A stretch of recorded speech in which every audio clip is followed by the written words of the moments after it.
And isn't it great to go racing once more? The summer break is finally over and the Dunlop MSA British Touring Car Championship is about to get back in business as the green flag lap is imminent. And now, as we get into the second half of the year, Tim, people, yes, want race wins, but they're thinking about points. And this is going to be a very tense as well as exciting second half to the season. Yeah, it's like the season starts all over again, isn't it? We've got 6 guys covered by just 39 points at the front of the championship. Everybody's in this now, and I'm really looking forward to the second half of the year. We couldn't be starting at a better track as well. We've got Snetterton always provides good racing. There's lots of variety of corners here, and well, it's a BMR lockout at the front of the grid in their new colours. But within that, you've got this little fight anyway, because you've got Colin Turkington, who's had a race win. You've got Jason Plato, who's second in the championship. You've got Aaron Smith, who hasn't had a victory yet this year, but has won in the past and wants to try and get himself back to the top and score a race victory. But they can't really fall over each other and affect different drivers' championship hopes. So there's quite a bit of management in the team. There definitely is. I'd love to have been in the fly on the wall when they had their team briefing before this race, wouldn't I? Because, you know, Colin is desperate to get going, but he's starting on the soft tyre. He's had one win at Donington already this year. Aaron Smith, who won the 3rd race of the year last year here, he's got no weight at all, so technically should be the favourite of those 3. But how can you discount Jason Plato, even with 66 kilos on? Let's have a look at the way they line up, ready for race 1. Colin Turkington is on the soft tyre. He is on pole position with Aaron Smith with him at the front of the grid, ahead of Jason Plato, and then Andrew Jordan with a new livery as well on his car for the weekend. Matt Neal is 5th and starts on the soft tyre. Andy Prio 6th is on the Dunlop softs as well, ahead of Jack Goff, and then the soft shod Sam Tordoff BMW lining up 8th ahead of Tom Ingram, going well, and then Rob Collard. Wait for a demon start from Rob 10th ahead of Dave Newsham, Adam Morgan, both on the soft tyre. Row 7, Hunter Abbott on softs. Welcome back to Matt Jackson in the Motorbase Performance Ford Focus ahead of Josh Cook, and then Gordon Sheridan with a lot of work to do on soft tyres ahead of Martin Depper and Warren Scott on the soft rubber. Then it is Jeff Smith on softs and James Cole also returning to the championship in the second focus. Rob Austin, he's on row 11 alongside Mike Bushell. He's on the soft tyre. Then it's Derek Palmer in the Soul Infinity. Rob Holland is back replacing Simon Belcher on soft tyres. Barry Horn makes his debut. He's on the softs alongside Nicholas Hamilton on row 13. Stuart Lyons and Kieran Gallagher round out the grid.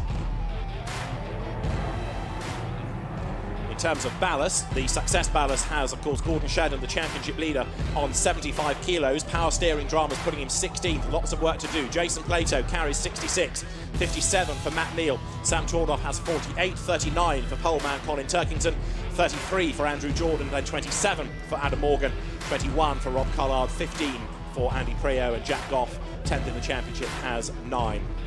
Those that are late entries into the championship, Matt Jackson and James Cole, they carry 45 kilos, which is a carryover from the old regulations. Maximum ballast given to late entries, well, of course, now it's 75, but there was one little clause in the regs that slipped through the net of being updated. So 45 kilos it is, not quite as draconian a penalty as it could have been. And Matt Jackson it is, who is in the higher place of the Motorbase Performance Ford Focuses. So let's have a word with Matt. First of all, Matt, to say welcome back to the championship. Bet you're looking forward to this. Yeah, it's great to be back.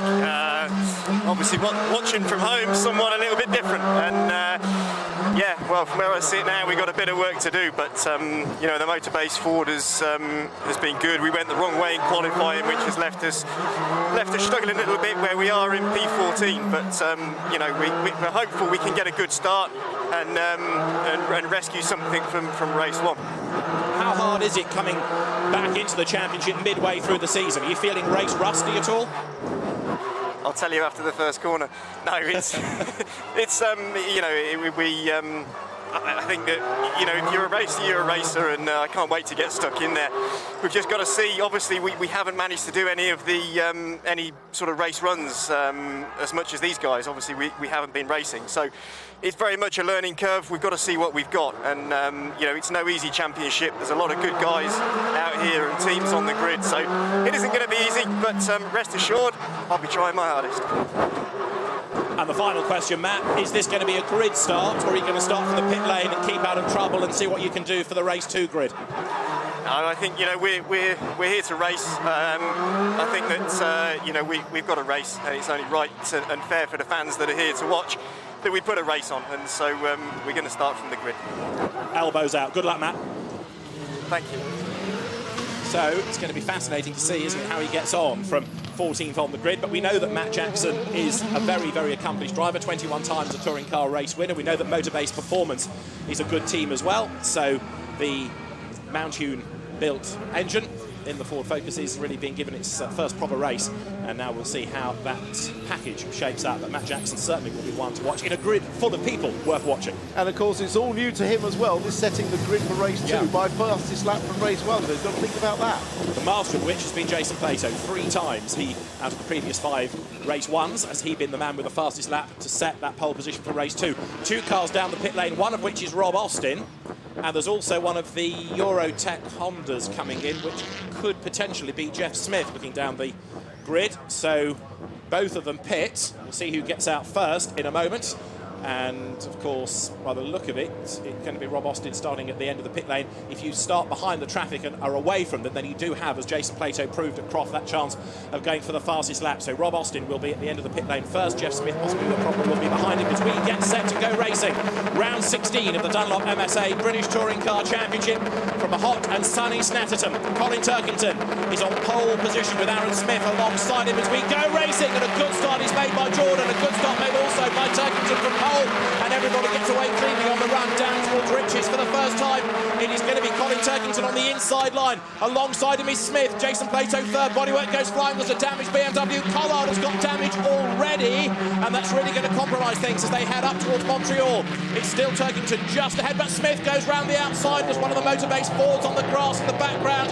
This is a real pinch point. Are they all going to get through safely? No, because Collard's in more strife. Yeah, Collard was trying to get out of the way, bless him, but he was stuck on the inside and got tagged by one of the Chevrolets coming into Montreal corner. But it's a formation flying. Oh, what a shame! Yeah, puncture, left rear tyre off the rim. Formation flying at the front for BMR. Race leaders then work their way through Agostini as Matt Jackson gets forced out a little bit wide. Hunter Abbott gets into the side of him, and there's contact between the pair as they sprint now through the infield. But the Volkswagens run 1, 2, 3. Turkington ahead of Smith, ahead of Jason Plato third. Andrew Jordan fourth, and a great battle fifth. Matt Neal trying to defend then from Sam Tordoff as the punctured car of Rob Collard limps back to the pit lane. So disaster for him straight away early in race 1. And the 4 leaders are getting away. I was going to say 3, but Andrew Jordan actually in the Pertec Racing MG6, the new look silver MG, is staying with them. Turkington leads the way, but Jordan now closing on to Plato. Yeah, the front 5 still in grid order. No change there, but it's early days in this race yet, and Turkington on that soft tyre. We won't have any of that cold tearing we saw earlier in the season on the soft tyre. The soft tyre will work very well in these warm conditions. It's just a case of whether it'll last the race distance well enough. The teams don't know. The ambient temperature is 26, but the track was up at 35 degrees just before the start. Matt Neal there, fifth, keeping Andy Prio at bay. Behind Andy is Jack Goff as they sprint up towards the line. On board with Matt Jackson, Gordon Shedden is ahead of him, so Shedden making a little bit of progress. Matt Jackson has fallen back on this opening lap of the race as Turkington leads by 6/10 of a second. Aaron Smith is second, Jason Plato third, and now Matt Jackson tries to make the move against the very heavy Honda.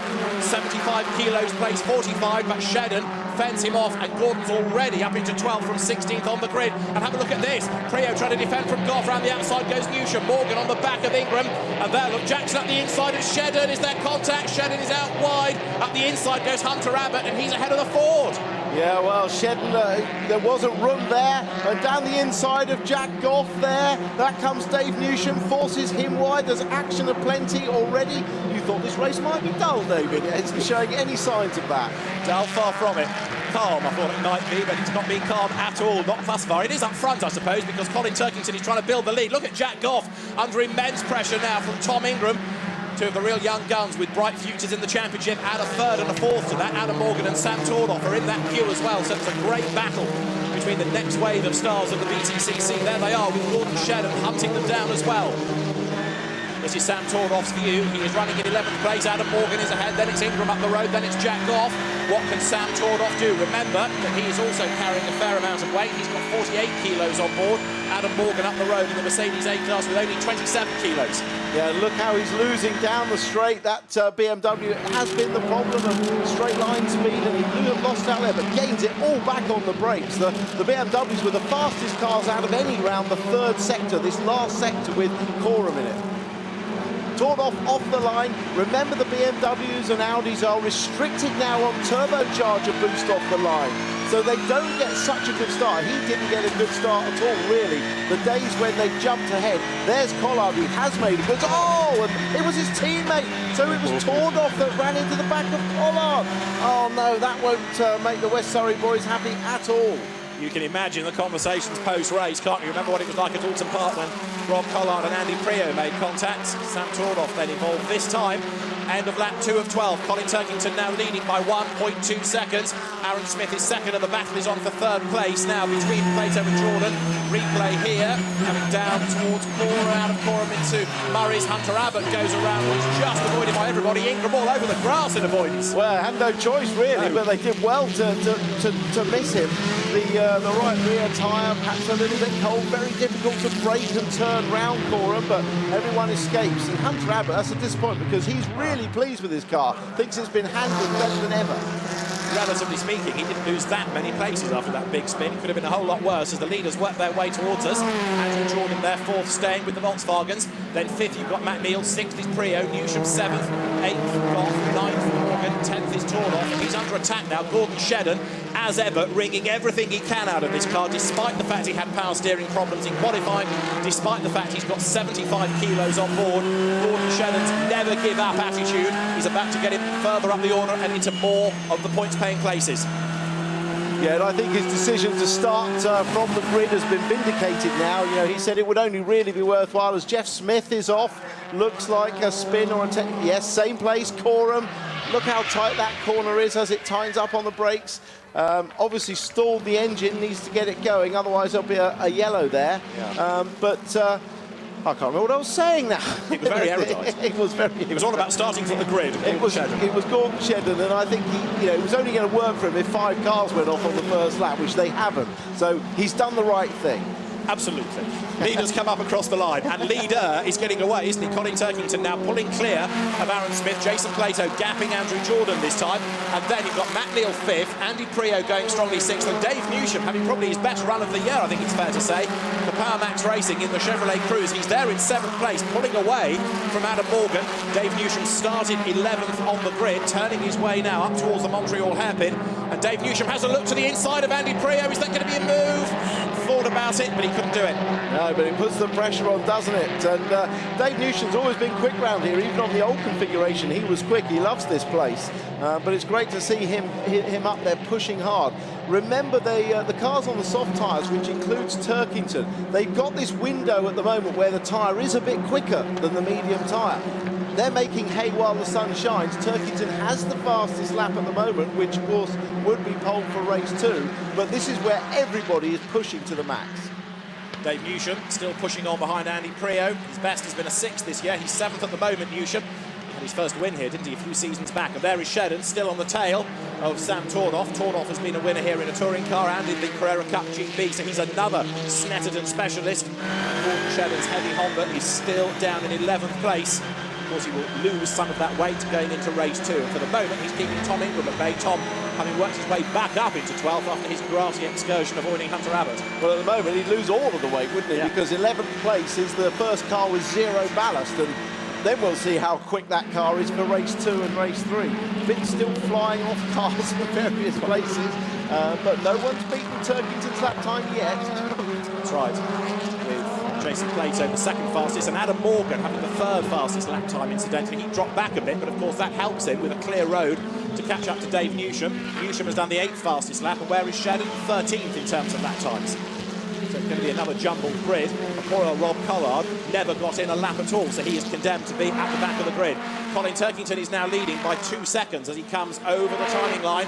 Now, is Jason Plato going to have a go at Aaron Smith, or is he going to take the points for 3rd place? Of course, outscoring Gordon Shedden. So 3rd place here could be a very important result for Jason. Yeah, it could be very important. I mean, I don't think he'll be too disappointed with this at all, actually. It's a good run, and he's carrying that 66 kilos, so he's doing it well. But we know Jason is probably the best at carrying the weight. Nobody ever thought we'd see a car winning with maximum ballast on, but he did prove us wrong up at Alton Park.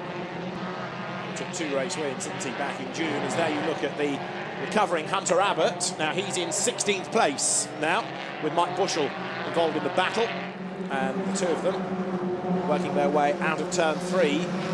Martin Depper further up the road there. And then you've got behind them Rob Holland ahead of Barry Horn, ahead of James Cole. Either returnees or newcomers to the championship. Barry Horn, who only knew at 7:30 yesterday morning that he was about to become a touring car driver. It was a very last-minute deal. Colin Turkington out on his own. At times, he's been a bit overshadowed this year, of course, by Jason Plato, and Colin has perhaps struggled a little bit just to get totally on top of a front-wheel drive touring car once again, even though he was a front-wheel drive one-make champion. But here, he's looking a class act again. Yeah, I think that the problem was his lack of confidence, but that was magnified by the fact we were racing in cold conditions. And a front-wheel drive car with cold rear tyres, it's always going to make you feel a bit nervy unless you're really on top of it, like Jason was. Now the temperatures have come up, he's got rear tyre temperature and he's confident. Here's our fastest lap times. Turkington from Morgan, the time is irrelevant, it's the order. Turkington, Morgan, Plato, Prio, Smith, Tordoff, Goff, Neal, Jordan, Austin. That is the grid for race 2. And for Rob Austin, the plan has kind of worked, hasn't it? Because he was way back on this grid, 21st, starting from the pit lane, clear road ahead, so he's potentially going to be in the top 10 on the grid for the next race. Andrew Jordan's kind of lost out, hasn't he? Because he's running fourth, but he's going to be further back than that on the grid for the next race. And going back to Colin Turkington, he comes into this first race of the 3, 34 points back on the championship leader, but with all the races still to run, half the season to go, he's by no means out of the equation. Can he do back-to-back titles? Now there is Rob Austin, he's down in 26th place, but running on his own. Yeah, and he set that good lap time, as you said, it's 13th quickest. We're still seeing people set their fastest lap times, and in fact Dave Newsham is now at 10th on the grid for race 2, having set his fastest lap on the last lap, as did Jack Goff, and that, in fact, Jack Goff's fastest lap has moved him up 4 places on the grid. He's now 5th on the grid for race 2. So fastest laps are still being done. Yeah, Rob Austin actually has been bumped down the grid. He's down to 13th. He was 10th, wasn't he, a while ago, so he needs to respond. Yeah, and Tordoff has set the 2nd fastest lap. So he's moved up 8 places from where he was. So Tordoff at the moment will start 2nd on the grid. It's a great addition to the championship, the way that the race 2 grid works out. It does give you another shuffled order. Jason Plato's set to be 4th on it at the moment. Andrew Jordan still staring at the back of Jason's Volkswagen CC. Can he get close enough to make a move? Colin Turkington's advantage is still 1.9 seconds. He leads there. 2nd is Aaron Smith. 3rd is Plato, with Jordan looking a lot closer this time, coming down towards Brundle and Nelson. So Jordan has certainly not given up in his quest to get himself onto the podium here.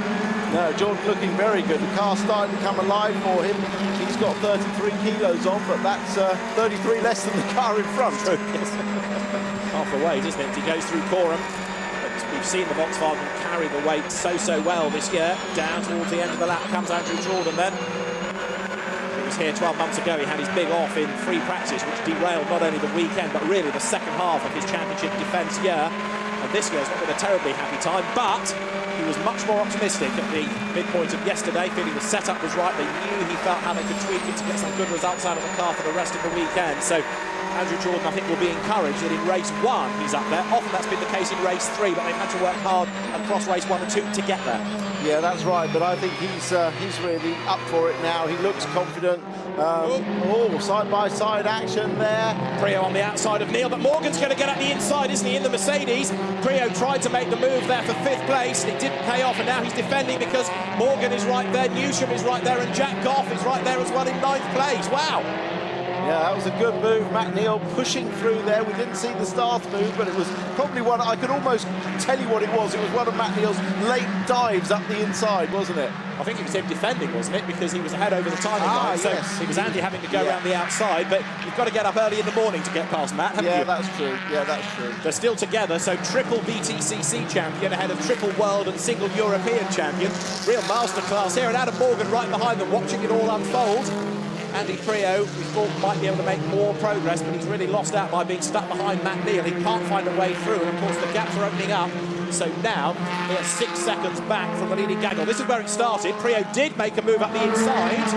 Yeah, and Matt Neal cuts back to the inside, gets a tap from Newsham to give him a bit of extra momentum, and did dive down the inside. Yeah. So it was one of each. He was kind of defending and getting his place back, and it was kind of responding to Prio. Now the fastest lap, as you see, Prio at the inside. Mike Bushell's had his best lap time removed. Prio at the inside, that is the place gained. And Matt Neal tries to make a move back up the inside, can't do it, and instead he's got to defend from Adam Morgan. around this corner. Look how quick that BMW is. Rear-wheel drive working very well round that corner. He needs to make a little bit of a gap so he's not defending up the straight. Should have done it now.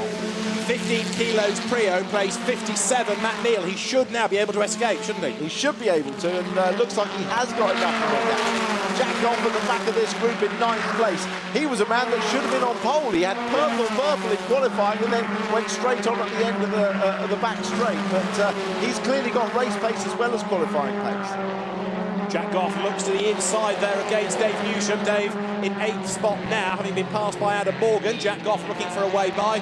Just to go back to this point about Mike Bushell having lost his fastest lap time, removed for exceeding track limits. And that is, of course, going to compromise him for the race 2 grid. And people that do run too wide will lose their lap time, and therefore they compromise themselves for that second race grid. So it's another deterrent for people running too wide. Prio is certainly getting away now from Matt Neal. If you look at the leading quartet heading towards us there, Prio 5th, Neal 6th, 7th look is Adam Morgan, in 8th is Newsham, 9th is Goff, and 10th is Sam Tornoff.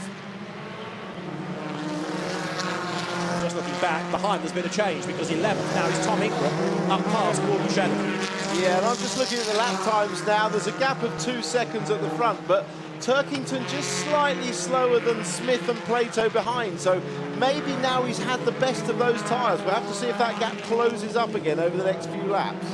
Indeed so. There's another look at the fastest lap times. Turkington, Tornoff, Morgan, Goff, Plato, Prio, the top 6, Aaron Smith 7th, Andrew Jordan 8th, provisionally on the grid for race 2. But they're all lapping a second or to a second and a half slower than their quickest lap, so we're not likely to see a change in that now. They've had the best out of those tyres. Now it's a case of who can hold on to them to the end of this race on this baking hot day.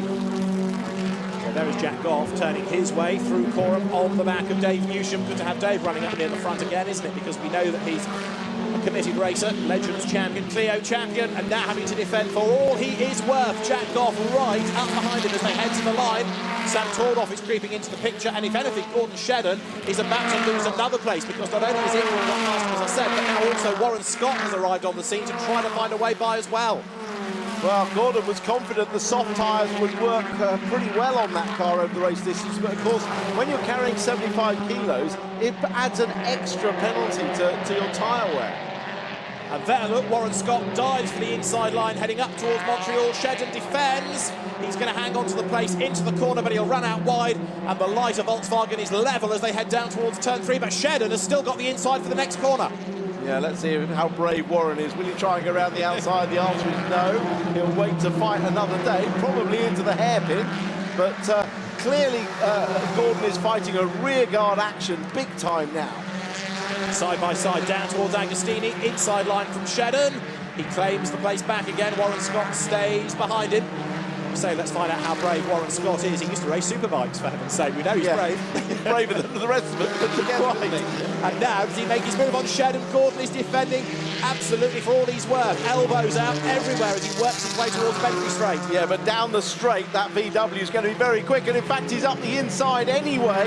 Now he's going to drive away down the straight. That's the VWCC, very slippery. The rather boxier shape of the Honda may well lose out a little bit. Matt Jackson is there behind in 14th place. He might gain another spot before the very end. Now Ingram has got himself onto the back of Tornoff for the last place in the top 10. Scott ballast free versus Shedden plus 75, with Jackson plus 45 joining in as well. And look at that, Warren Scott way up onto 2 wheels coming through Nelson. Thankfully, he gets the car back on terra firma and keeps Gordon Shedden at bay. That was really going back to his motorbike roots, wasn't it? Way up onto 2 wheels. Well, his driver coach is Alan Menu, of course, so I'm not sure if Alan told him to take that line. Only for economy on rubber wear, I suppose, for the tyres. Going out up towards the timing line comes Scott, comes Shedden and Jackson. The 3 now running together. Turkington up front still leads by 2 seconds. Plato to Jordan for the last place on the podium is down to half a second. That's not done yet either. And look at this battle pack. Josh Cook comes over the line just ahead of Mike Bushell, 15th, 16th. Martin Depper going nicely, 17th, 18th. Hunter Abbott. Ingram to the outside of Tornoff. Jackson up the inside of Shedden. Side by side to Montreal. Into the hairpin they go. And for 13th place, Matt Jackson goes through. Well, does he, or is Shedden still on the inside? No, the answer, Shedden is behind. But yeah, Jackson had caught these two pretty quickly, clearly got better tyres underneath him. Shedden's just managing this till the end. He will lose the weight. He's got a grid position of 11th for race 2, and with no weight, he'll fly from there. Absolutely, yeah. So take the pain now, and things will get better later on in the day. Now, what about Jason Plato or Andrew Jordan for third place? We're on lap 10 of 12. So Andrew's not got that many laps left now, not that many more opportunities, but he is back towards Jason again. The gap had opened up a little, now it's come down once more as Andrew Jordan sets off down Bentley Straight. At the start of the lap, it was just over half a second, this gap for third and fourth. Plato to Jordan. Remember, the MG is very much, or was very much, the car for Snetterton, with Plato taking 2 wins at pole last year and a win for Tordoff the year before. But in fairness to Andy Jordan and the Triple AT, we've had an accident with Lines and Hamilton. I hope that's not at his corner, but there's some serious damage to the front there. And that's going to take a bit of retrieval, isn't it? Yeah, I can't see where that is. It's on the infield, but not sure where. We're on lap 10, about to start lap 11. So up towards the timing line comes Turkington. Let's see what the clerk of the course, Ian Watson, elects to do about this. Here is the answer. Oh dear. With some force, Nicholas Hamilton goes off. That's coming out of the hairpin, I think, Agostini, isn't it? Well, I had a feeling it was coming out of Hamilton, just a bit further up the road. I'll have a look in a moment. But anyway, the sad news is that there's damage there for Nicholas Hamilton's car. Stuart Lines, I think, has got going again, but either way, damage for Nicholas Hamilton. Yeah, but going back to what I was saying about Andy Jordan and Triple Eight, that car actually qualified quarter of a second faster than Jason Plato's pole time. So they are making progress with that car. They're going quicker than it's ever gone before. Absolutely right, and there is a bit more optimism in the camp. So we have setting off down towards Agostini. Jordan turns his way through the corner and to the side of the road on the run up to Hamilton. There it is, Nicholas Hamilton's car off the road, you're right, and the medical car with former racer, now Thruxton Circuit Cross, Bill Coombs at the wheel, heading out just to make sure that Nicholas Hamilton is okay. Now, for third and fourth places, Plato and Jordan back together again as they work their way through the middle sector on the lap. Yellow flags in that sector. There is Nicholas Hamilton, he's okay, he's out of the car. And the marshal's helping him away, but those yellow flags, of course, mean no overtaking is permitted within that section of the circuit. Here, though, you can overtake, and Mike Bushell has a look up to try and find a way past Josh Cook. Martin Decker is right up behind them, and while Jordan is stuck behind Plato, Prio is joining that line as well.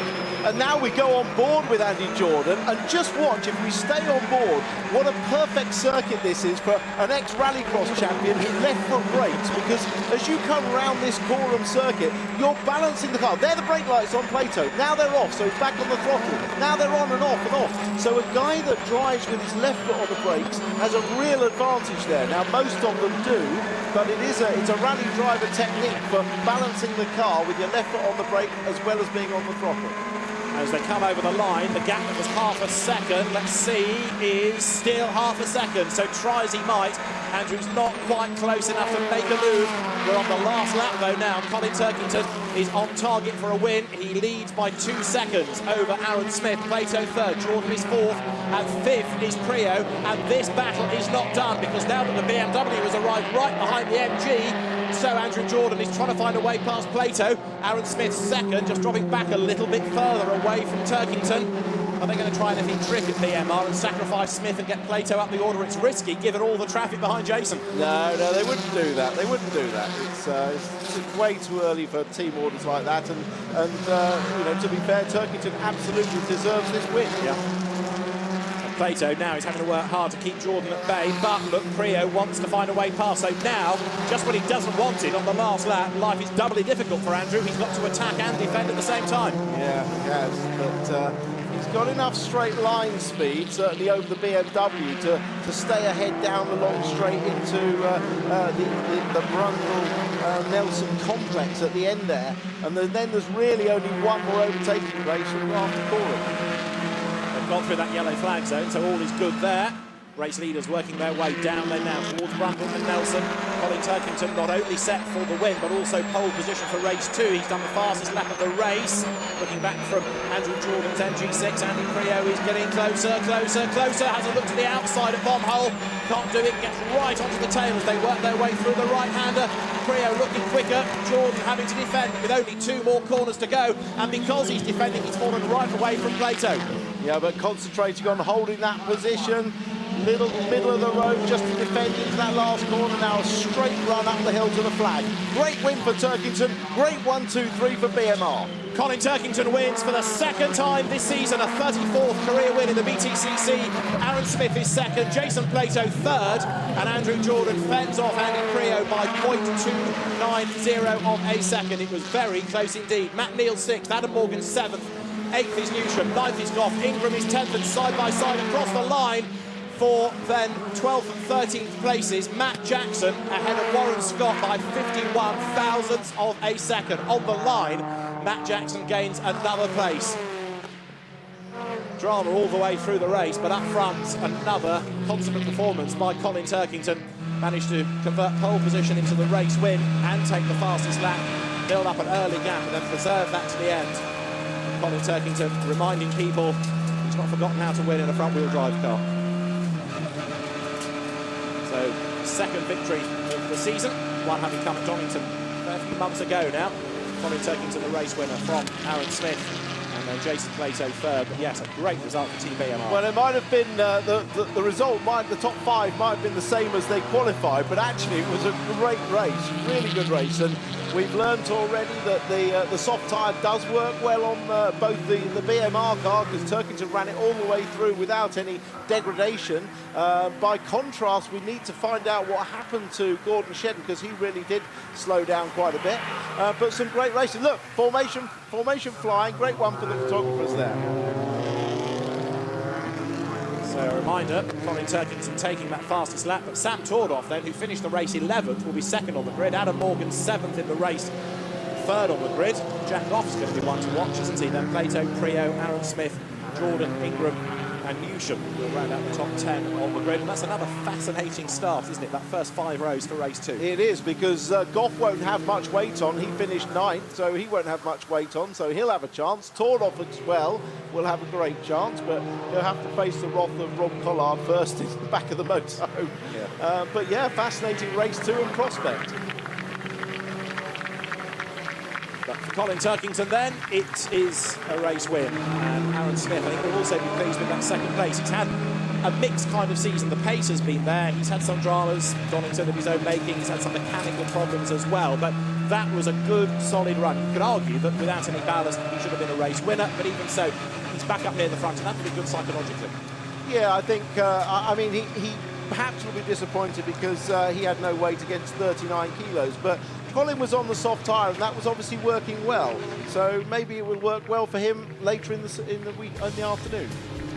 So this is how they cross the line. Colin Turkington, the race winner by 1.7 seconds from Aaron Smith. Jason Plato 3rd ahead of Andrew Jordan and Creo 5th. Then it's Matt Neal 6th ahead of Adam Morgan, Dave Newsham, Jack Goff and Tom Ingram to round out the top 10. 11th, Sam Tordoff ahead of Matt Jackson. Warren Scott 13th with Gordon Shedden, championship leader, coming into the race, down in 14th ahead of Josh Cook, then Mike Bushell, Martin Depper, Hunter Abbott, Rob Holland and Barry Horn rounding out the top 20. Then it's James Cole ahead of Derek Palmer, Kieran Gallagher 23rd, Stuart Lyons 24th after his incident with Nicholas Hamilton, Rob Austin 25th after his pit lane start. Jeff Smith a lap down after his dramas, Nicholas Hamilton with damage, and Rob Collard, of course, we know about after his problems on the very first lap of the race. And so Jason Plato now is the championship leader, 3 points ahead of Gordon Shedden. He is. Colin Turkington is 3rd and only 16 back, having been 34 back coming into the race. Then Matt Neal 4th ahead of Andrew Jordan, Sam Tordoff 6th, then it's Creo, Morgan, Goff and Collard. So the top 3 is in a different order and looking very competitive indeed. And of course, still got 2 races to go here, never mind the rest of the season. So Jason Plato, the championship leader. Colin Turkington it is who takes the race victory. He makes his way from the scrutineering area down towards Parc Ferme, and Colin's wife Louise is delighted. He won, number 1. The reigning champion is a race winner. And in a moment, the door will open a great start to the real partnership between Team BMR and new sponsor. Of course, all the cars running in this new colour scheme for the weekend, and starting not only with a win, but a 1-2-3 finish as well. And Turkington right in the hunt, isn't he? Absolutely. Right in the hunt. Yeah, it shows you only need one good result to really kickstart the campaign again. And it's come right here, right now, for Colin Turkington, who is the winner of round 16 of the Dunlop MSA British Touring Car Championship. And a very happy, dare I want to say relieved driver he is. That looked a bit of a struggle, didn't it, climbing up there? But he's done it, he's taken a win. I mean, it will be pretty hot and arduous inside the cars, but Colin is the lightest driver of all in the championship, and goes straight over to the engineers to celebrate. Then Louise is able to join in as well, but Colin makes sure that all of the engineers, and indeed his dad, are part of the celebrations. It is a true team sport, BTCC. And Colin Turkington has done a great job there. As I say, the race winner by 1.7 seconds. Aaron Smith taking second place. He's pretty chuffed with that as well. Back to where he really ought to be in this company, in this car, in this team. But Colin Turkington it is, a second win of the year. He's with Steve. 44th win of a great career, Colin. Second of the season, and you get the feeling that might be your most satisfying performance so far this year. Yeah, it's I feel much more comfortable in the car, than I ever had, and that just comes with seat time. We had 2 really good test days since the last event at Croft, and yes, we've pushed the car on a bit, but I feel like I've actually turned a little corner in myself. I feel real confidence in the car, and feel like it's mine now and not somebody else's. So I really enjoy driving the car, and I think that's the difference. That's ominous for the rest of the field, that you're really getting the hang of it. Quite clear from the first couple of corners, there's no quarter given within the team. It was pretty competitive. Yeah, we're still free to race. We're only at the halfway stage, and everybody wants a win. I knew I was on the soft tyre, but we'd done our homework on this in July. We'd simulated this exact situation, so I wasn't concerned that I was going to suffer. I knew I was in good shape. So, but yeah, what a result for Team BMR. A podium lockout. So it's been a great day so far. A lot of interest, I'm sure, around the field, given these temperatures, as to how that soft tyre performed. Yeah, naturally, it's you do expect the tyre to drop off, but all right, mate. Well done, mate. Well done. Thanks. But we knew from last year, as the ambient temperature goes up, the tyre's a little bit more predictable, a little bit more consistent. So so I would like to run the tyre again for the next 2 races, but unfortunately, back to standard. But we're in good shape. Bit of extra ballast is the prize, but fastest lap, you're back on pole. This could go on throughout the afternoon. Well, yeah, let's hope so. When you got a car this fast, it's important to bag the big points, because there's plenty of weekends where you fight it, and you're struggling. So you got an opportunity, you have to hammer it home. Great win. Well done, Colin. Let's go to Louise. Yeah, and I'm with the other 2 drivers in the team, finishing second and third. Aaron, good result for you. Great result for the team all around. Yeah, I think 1, 2, 3. You can't ask for much more. I think those softs just had a little bit more pace, so looking forward to the second race when we go into it. No, it should be good. I'll have some of my P1 nutrition now to fuel me up for the second one, and we'll do the job. Your teammate Colin was just up the road, though. Difficult to keep up with. Yeah, he was very quick there. He got a break on the first 2 laps, and I was just conscious to nurse the tyres and manage the gaps, really. It was a case where once he was leading at the end of the second lap, was I going to catch him? Probably not. So we just looked conservative. Got a 1, 2, 3, got myself back on the podium, so all is good. Which is good. Looking forward to race 2. You are starting P7 on the grid for race 2. That's going to be a bit more tricky to get to the podium from there, isn't it? It is, yeah. Like, you kind of have to take one race at a time, to be honest. That leaves us in a good position to catch the reverse grid. So, if we get away with 2 really strong results and another top 6, I'll be pretty happy. And Jason, great result for you as well. I love the formation flying with the 3 at the end of that, with a little photo call. Whose idea was that? This is a TV game, isn't it? What's that? We got branding on the cars. We've got to look after the sponsors. And I can't remember the last time there was a 1, 2, 3 in qualifying and 1, 2, 3 in the race. So great result for the team. And personally, I'm pleased with third with that amount of weight on, and also what am I 5 for the next one? Yeah. With 66 kilos on and the hard tyre, which it looks like the soft was definitely the quicker tyre in that race.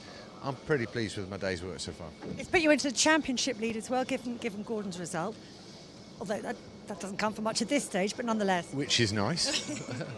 And it's a long way to go in this, and you know, we just have to keep scoring points, because as we saw with Gordon, you know, he's had a pretty trouble-free run so far this year. Come close to having a few incidents, but kind of just scraped by, and you know, Lady Luck comes and bites us all. It's bitten me a couple of times this year, and I'm quite pleased it's bitten Gordon in the bum as well. Watch out for that, Lady Luck. We'll see you guys for race 2 later on. We're off a quick break now, but there's going to be support action coming up in just a few minutes, so make sure you come back for that.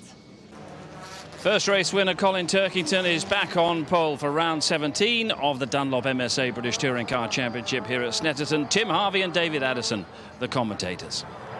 And the cars on the green flag lap then as they work their way around to the grid. This is a last chance to get some warmth into the tyres. And starting from the pit lane, it is going to be Nicholas Hamilton, the car damaged in an accident in race 1 when the throttle stuck open and he went off the road. They've been hard at work, the AMDtuning.com team, to get that car race ready. He is going to have to start from the pit lane. They finally, after much persuasion and brute force, got the bonnet shut and closed, and it's going to stay closed, and so he can start from the pit lane. The grid for round 17 of the championship has Colin Turkington on pole position, and ballast-free Sam Tordoff is with him at the front. The second row is where you find Adam Morgan lining up alongside Jack Goff, and then Jason Plato is alongside Andy Prio on the third row, with Plato running the soft tyres. Row 4, Aaron Smith is on the softs. Andrew Jordan is lining up alongside him.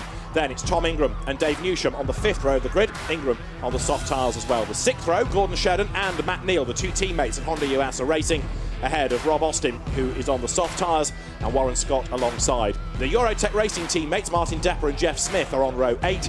Row 9 is where you find Matt Jackson and Mike Bushell. The two Ford Focuses run by different teams, however. The 10th row is Hunter Abbott and then Josh Cook. He is running the soft tyres in this race. Rob Holland is on the 11th row with Barry Horn for company. The 12th row is where you find James Cole and Stuart Lyons, and both of those drivers run the soft tyres ahead of Derek Palmer's Infinity. That is on the soft. Kieran Gallagher starts 26th. Nicholas Hamilton will start from the pit lane, and Rob Collard starts last, having not done a lap and therefore no lap time out of race 1 for the race 2 grid. He is going to be one to watch as he works his way up from 28th on the grid. Don't forget, Rob Collard last year in the third race stormed up from 17th to 6th. So he has it in him to get a result out of this, get in that top 10, maybe even get a reverse grid front row. Now, in terms of who carries what in this race, this is how the ballast situation looks. 75 kilos now for Colin Turkington. Aaron Smith, ballast-free in race 1, up to 66. Jason Plato loses a bit of weight, drops to 57. Andrew Jordan's on 48. Andy Prio gains weight, he's on 39. Matt Neal, 33. Adam Morgan stays on 27. Dave Newsham now is on 21. Jack Goff up on 15. Tom Ingram gets 9 kilos to carry into this race. Colin Turkington then starts on pole position, now a double winner this year for Team BMR. But, as we make the point, he's carrying 75 kilos of weight. The man alongside him, Sam Tordoff, no ballast at all. No, but Jason Plato proved it can be done at Alton Park. He won with maximum ballast. But the question will be, can Turkington get ahead of Tordoff on the start? Remember, the BMWs don't have as much power off the line. They're restricted on boost, so to try and equalise the starting. They're not as rapid starters, apart from in the hands of Rob Collard, that is, as they used to be. But I think if Turkington can get ahead, it's going to be tough for Tordoff. But if Tordoff can get ahead and make a little gap when they come to the straight where he's vulnerable, then he's got a good chance. And then the dark horses in this, potentially. Adam Morgan, yes, he's carrying 27, and Jack Goff, who's carrying 15. Adam's had a win at Thruxton. Jack's still hunting for that first ever BTCC win, and he's well placed to be able to do something here. Yeah, he is, and you keep thinking this is going to be the moment. Yeah. Perhaps it'll happen. He's certainly got a fast car, and he's been fast all weekend. This could be his opportunity. Let's not hope he doesn't have another one of those Jack Goff problems, incidents, you name it. He's got the chance for a good result now, definitely. So, at least a podium. Indeed so. Needs to keep out of trouble, but as Tim rightly says, he's got the car speed. So we are almost ready for business, because the last few cars are still trickling their way up onto the grid. There's Derek Palmer's Infinity, and we'll have Kieran Gallagher's car hopefully there, but I think he might be missing. Yes, it is. There, look, Kieran Gallagher. The car has stopped on the green flag lap, and that is being pushed away at bomb hole, so Kieran Gallagher does not start. That means that there's a gap on the grid where he should be. There's a gap on the grid where Nicholas Hamilton's car would be. It starts from the pit lane. The green flag is waved. That means that we are ready to go racing. Round 17 of the championship. 12 laps ahead of us. Colin Turkington starts on pole. Watch Tordoff alongside as the lights go out. Tordoff bogs down a bit and Adam Morgan gets up and past him on the inside. Turkington makes a really good getaway. He's going to grab the lead. Look at Prio coming up on the outside then. Adam Morgan goes second as they dive into Ritchie's. Who's going to be third? It's Tordoff on the inside there. You've also got Jason Plato trying to gain ground. Prio's on the outside. Jack Goff has lost out a little bit already. There's contact lower down the order. Barry Horn is off and Collard is off as well, and Stuart Lyons is off. 3 cars have left the road at Ritchie's, and I think Collard has come off worse once more. Yes, he has. This is a day to forget. It certainly is. Terrible start, though, from Tordoff. Look, Prio's past him now. He's squandered that front row opportunity off the start line. And there, Rob Holland and Mike Bushell almost getting themselves together, but Colin Turkington it is who leads the way. Adam Morgan in the Mercedes-Benz A-Class runs second, Andy Prio third, and then in fourth is the recovering Tordoff. Jack Goff has also slipped back, and we understand Rob Collard has got broken rear suspension. Yeah, there he is, grabbing his way back to the pit lane. There are days when you wonder why you got out of bed. Yeah, and there's Stuart Lyons rejoining, and it was it's the other side this time. Oh, no, Shedden is off. Shedden is off. The man that's second in the championship has gone around. Gordon Shedden is off the road. Now, can he get back on? How much damage is there? He's going to fall right to the back of the pack. Nicholas Hamilton goes by, and Gordon Shedden's having a miserable day as well. Well, dramas are plenty at the start of this second race, but not for Turkington. He's carrying on where he left off at the end of the first race, leading, but Morgan looks aggressive as well. Prio aggressive. And dust being kicked up in the background as cars run wide onto Bentley Straight, and there was a bit of bodywork being dropped. There, look, with damage, is Matt Neal's Honda working its way through Brundle and Nelson. Now, he and Shedden were on the same row of the grid. You know where I'm heading with this? Yes, I think I do. You're heading into oh, look at that damage. Yeah, and that's damage on the right rear. You might well be right. And it's very similar looking to Collard's car, and maybe that was his teammate. Let's wait and see if we can get a replay before we speculate too much. Oh dear, oh dear. Yes, end of lap 1. Colin Turkington leads the way. Adam Morgan is second. Third is Andy Prio. Fourth is Sam Tordoff then as they cross the line. Fifth is now Jason Plato. In sixth is Aaron Smith. Seventh is Jack Goff, who's dropping back. He's challenging, but Smith stays ahead of him on the run to the first corner.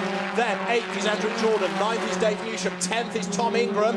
And there, look, Prio is trying to defend from Tordoff and attack Adam Morgan at the same time. And look at Newsham, he's got Ingram right up behind him. The pair of them on the back of Andrew Jordan, Montreal. And there, look, the Audi having a go. That was Rob Austin to get past Matt Neal. That didn't work, and so up the inside of both of them comes Matt Jackson. Jackson in the white Ford alongside what's left of Matt Neal's Honda. Behind is Austin. You've got Josh Cook level with him. More bits of Honda go flying. And this is the view from Matt Jackson's Ford Focus. Well, it's a good job they've had a 6-week gap to replenish the spares department. Here comes Matt Jackson looking up the inside. The Honda's always been very good on the brakes, though. Damage or no damage. Now, I remember a couple of years ago, do you remember when Gordon Shedden removed an errant front wing on the tyres? I wonder if Matt will be able to do that. Oh, in front of him, Newsham's gone off. Big spin for Dave Newsham then. And damage to the rear as well. Yeah, he's going to get back on track, but the suspension is damaged, and so the Power Max car in trouble, and Gordon Shedden is still trying to get back to the pit lane with a puncture, with broken suspension, and now off the road has gone Aaron Smith. It's all happening, and Smith slides back onto the road. Matt Jackson still attacking Matt Neal, and this is only lap 2. Nose to tail, Matt Neal just ahead on board now with Matt Jackson, who managed to lose weight in that first race. He's up the inside. There's bits of car, bits of Shedden's Honda all over the road. Matt Jackson up the inside and trying to go with them. Look, it's Josh Cook. Matt Neal's got the inside line for the next part of the S's. He goes back ahead, and Josh Cook having another inspired race. Look, up the inside of Matt Jackson. They're going to be side by side to bomb hole. There's bits hanging off the Power Max Chevrolet as well. Rob Austin's trying to buy into this as well in the Audi, and Aaron Smith has got real problems with his broken suspension. Yeah, there's several limping cars back to the pits. The reason they're doing this is to try and give the mechanics as much time as possible to fix the car for race 3.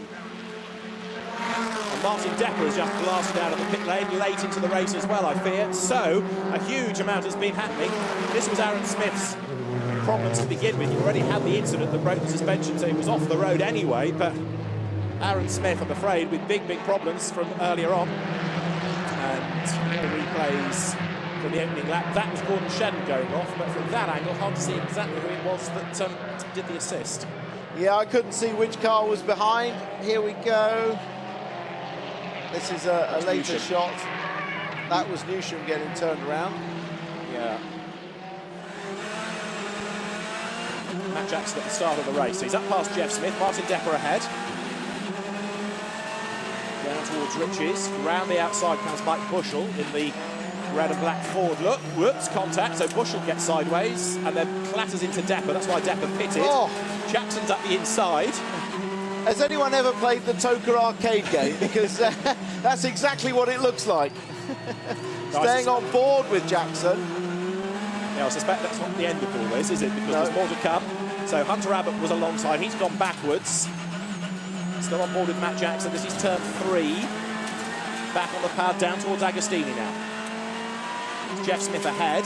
Martin Depper 1 up the road.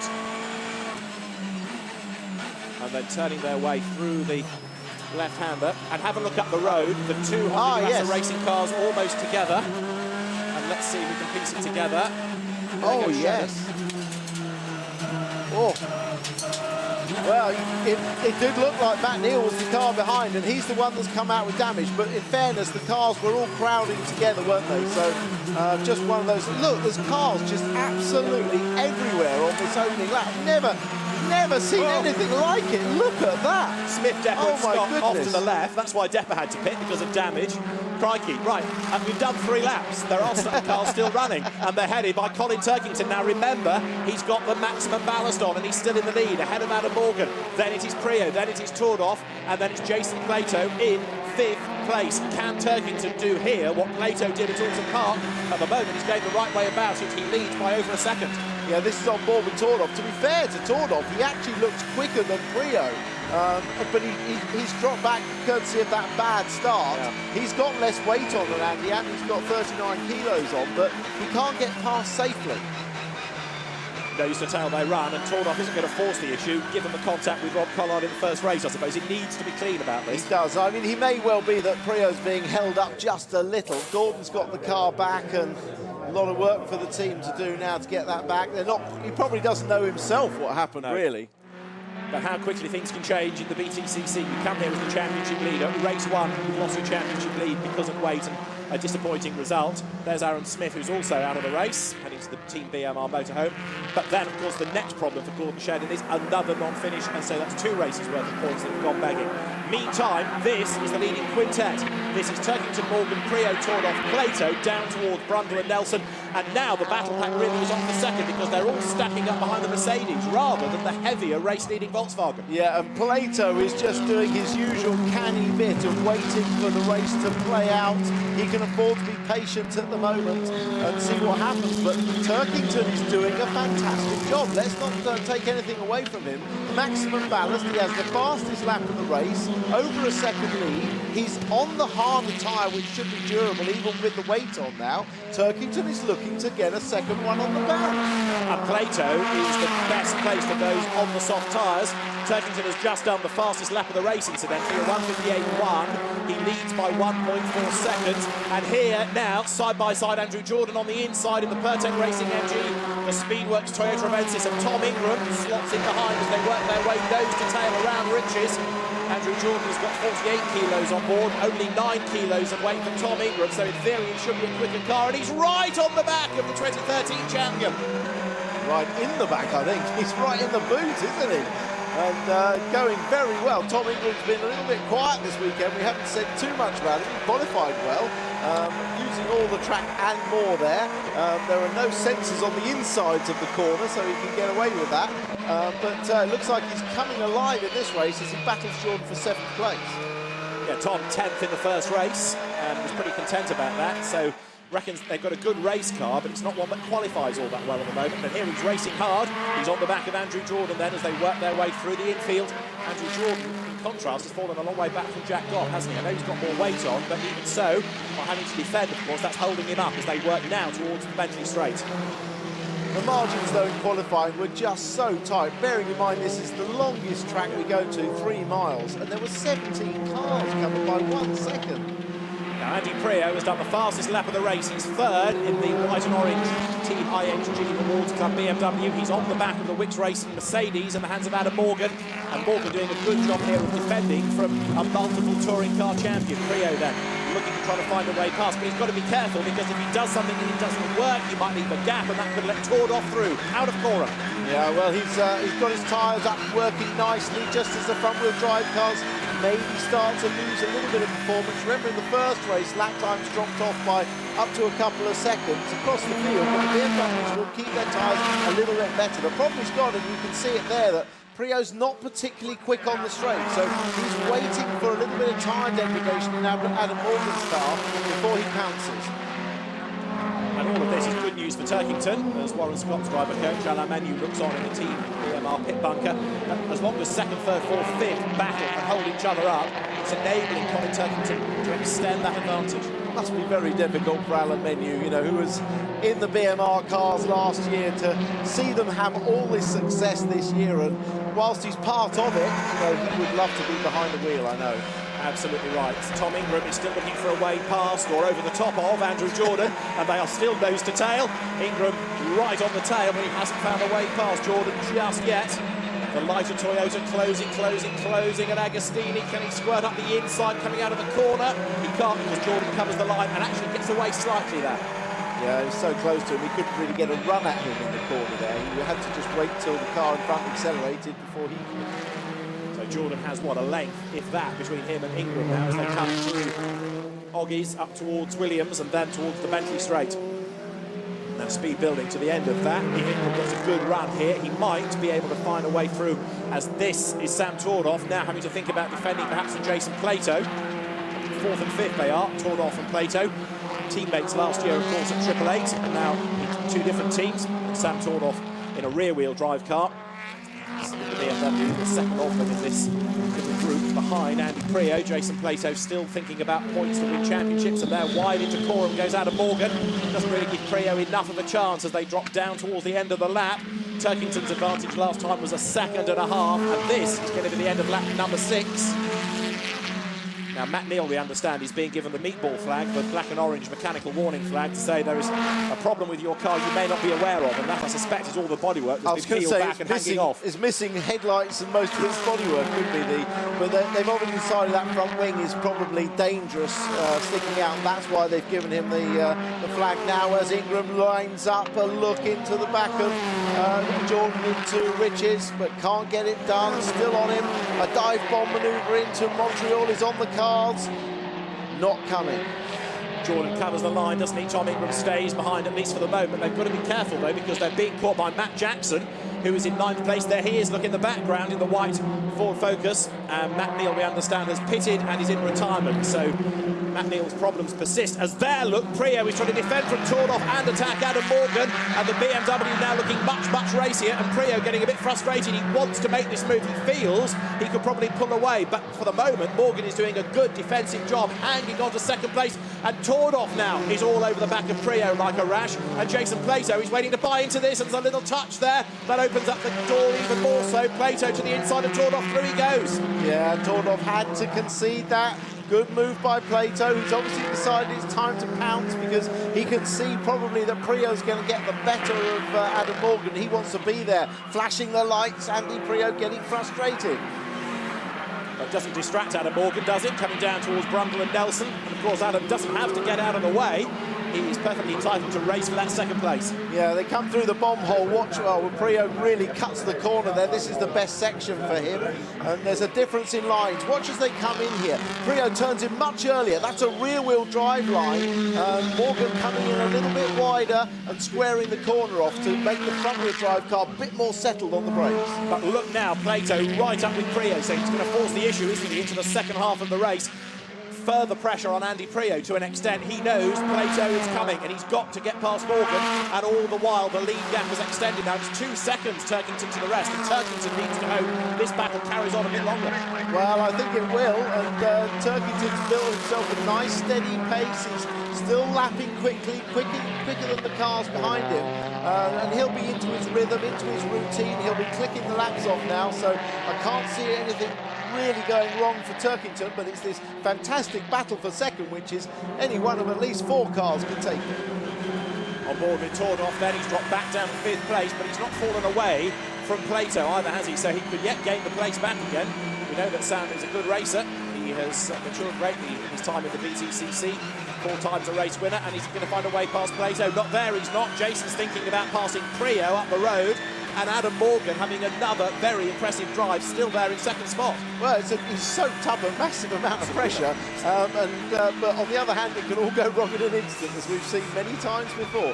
That's that little tight line that Plato takes round Oggies. It works very well for him, doesn't it? He really cuts the inside and gets a good drive off it. Normally, you'd expect the rear-wheel drive car to come off that corner better. Gordon Shedden, very frustrated. Matt Neal, very frustrated. All the team dynamics mechanics, very frustrated because they've got a lot of work to do. Eddie Inkley looking, I've seen this all before, many times. Yes, he was the man in the background with the resigned expression. Yeah. Through Brampton and Nelson, second, third, fourth, fifth, this battle. Morgan, then Prio, then Plato, then torn off. And Andy Prio is still frustrated by Adam Morgan. There's another flash of the headlights, more in hope than in anticipation of Adam moving out of the way. Wide through Coram. Again, the BMW tries to get up the inside to no avail. Morgan hangs on to that second place as they work their way to the end now of lap number 8. Turkington still the race leader and still extending that gap. And have a look back, Jack Goff, is he closing the talk? He's there in 6th spot, but not really part of that group as they come over the timing line. 8 laps done. Turkington now leading by 2.2 seconds. Yeah, I mean, in fairness, Goff is half a second quicker than Tornoff in front of him. I'm not sure he's got enough laps quite left to get onto the back of this, but he's certainly coming with pace. Of course, if they carry on squabbling, or if anything kicks off in this little group, that'll help Jack Goff as their Prio runs a little wide coming out of Montreal. But fair play to Adam Morgan, Thruxton race winner, and here he is with 2 touring car champions behind him, plus another multiple race winner in Sam Tornoff, and Adam, a double winner in the BTCC, is hanging on to that second place. Very, very impressive job, this. Can he hang on in there to the very end? This is lap number 9. It's all a bit tense, isn't it, at Wicks Racing at the moment? It is very tense, but great family supporters there, and Adam's a little proud of this race.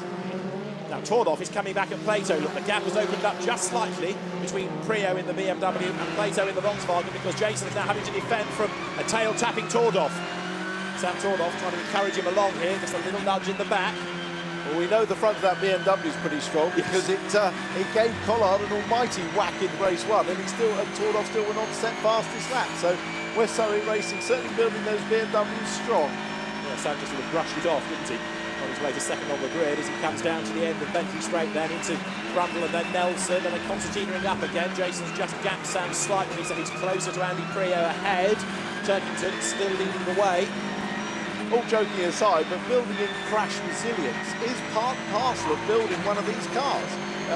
They know there's going to be contact, so you try and build it as strong as you can as Jackson goes straight on.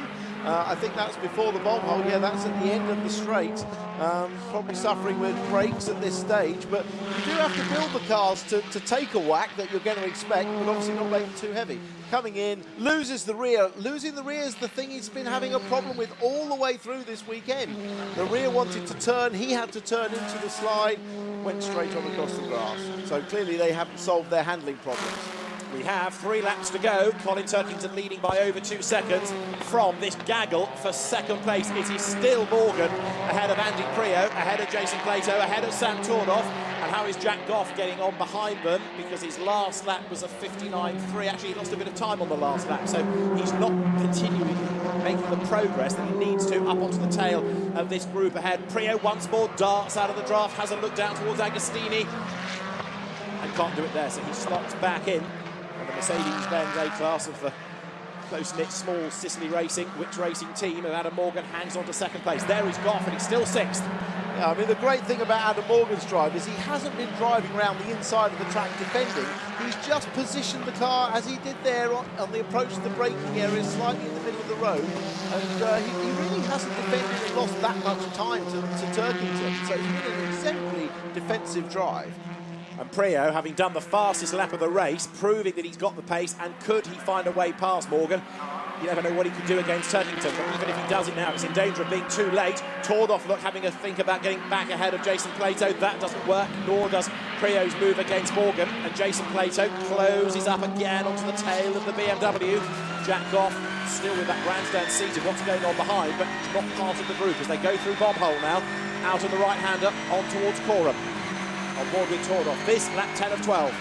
Yeah, I mean, there is an opportunity for Priaulx right up the inside into this last corner. If he lunges to the inside, the BMW should be good there. The problem is it's a very risky manoeuvre. There's almost bound to be contact, and you could end up both of you running wide and letting Plato through. But I do think that's one of the best chances for Priaulx to overtake. The leading gaggle then over the timing line. The gap 2.2 seconds. Turkington to Morgan.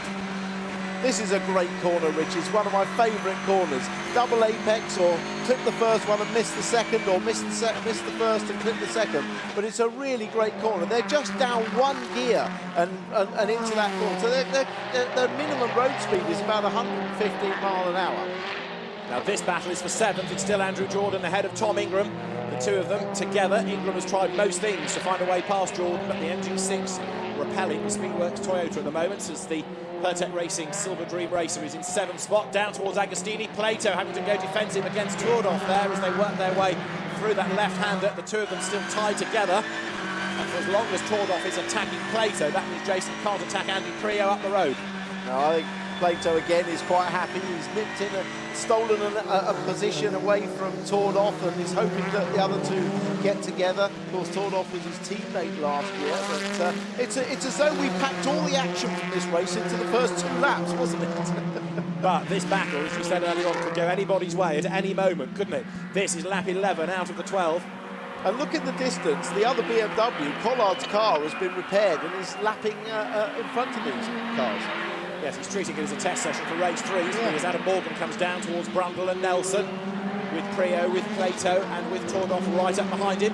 Colin Turkington leads the way again. Morgan has to defend coming out of the corner as the rear-wheel drive car is quicker out of the second part of the S's. Priaulx, again, as they come into Coram, trying to work out where, and if indeed now, he can find a way past that Mercedes. No doubt Priaulx is right on top of this car now.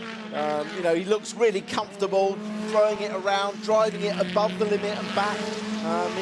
You can tell he's not afraid of the car at all. He's really muscling the car. He's in a good place with that at the moment. And Andy himself is a happier person again in the paddock because he started winning, he's running competitively, he's having to attack and defend into the first corner through Riches, and now Jason Plato is on the tail of the BMW. This all of a sudden becomes a three-way battle for third. Adam Morgan might escape here because suddenly on the last lap Priaulx has to defend from Plato, but Tordov could buy into this as well.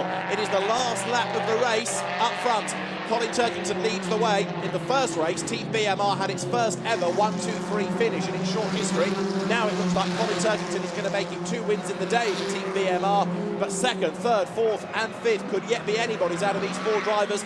Morgan, having perhaps driven the race of his life to withstand all the pressure, is still second, and Priaulx is right there behind him. Then it's Plato, then it's Tordov as they work their way out of Agostini, up towards Hamilton. This is the last lap of the race, and Adam Morgan, fair play to him, is still in second spot. And this is going to thrust Turkington up in the championship again. He was only 13 points behind Shedden, and of course Shedden is 0 scoring. And Turkington is outscoring Jason Plato, so it's a very good result indeed for Colin Turkington, because of course he will get the points for winning and for leading a lap. Every lap he has led, as it turns out, but you only get the 1 point for leading across the line, no matter how many times you do it. And Turkington hard at work for the last half of the last lap, coming down towards Brundle and Nelson. And Priaulx has tried everything to get past Morgan, but assuming Adam hangs on there for 3 more corners, it's been quite a drive. Been a brilliant drive, and unfortunately he's still under attack from Priaulx. He looked like he had a bit of a gap because Plato was all over the back of Priaulx, but suddenly that's changed. So final corner, last chance for Priaulx if he can throw it up the inside. Now would be the time to do it if he's going to be brave. He's looking. No room at the in. Morgan drives a perfect line.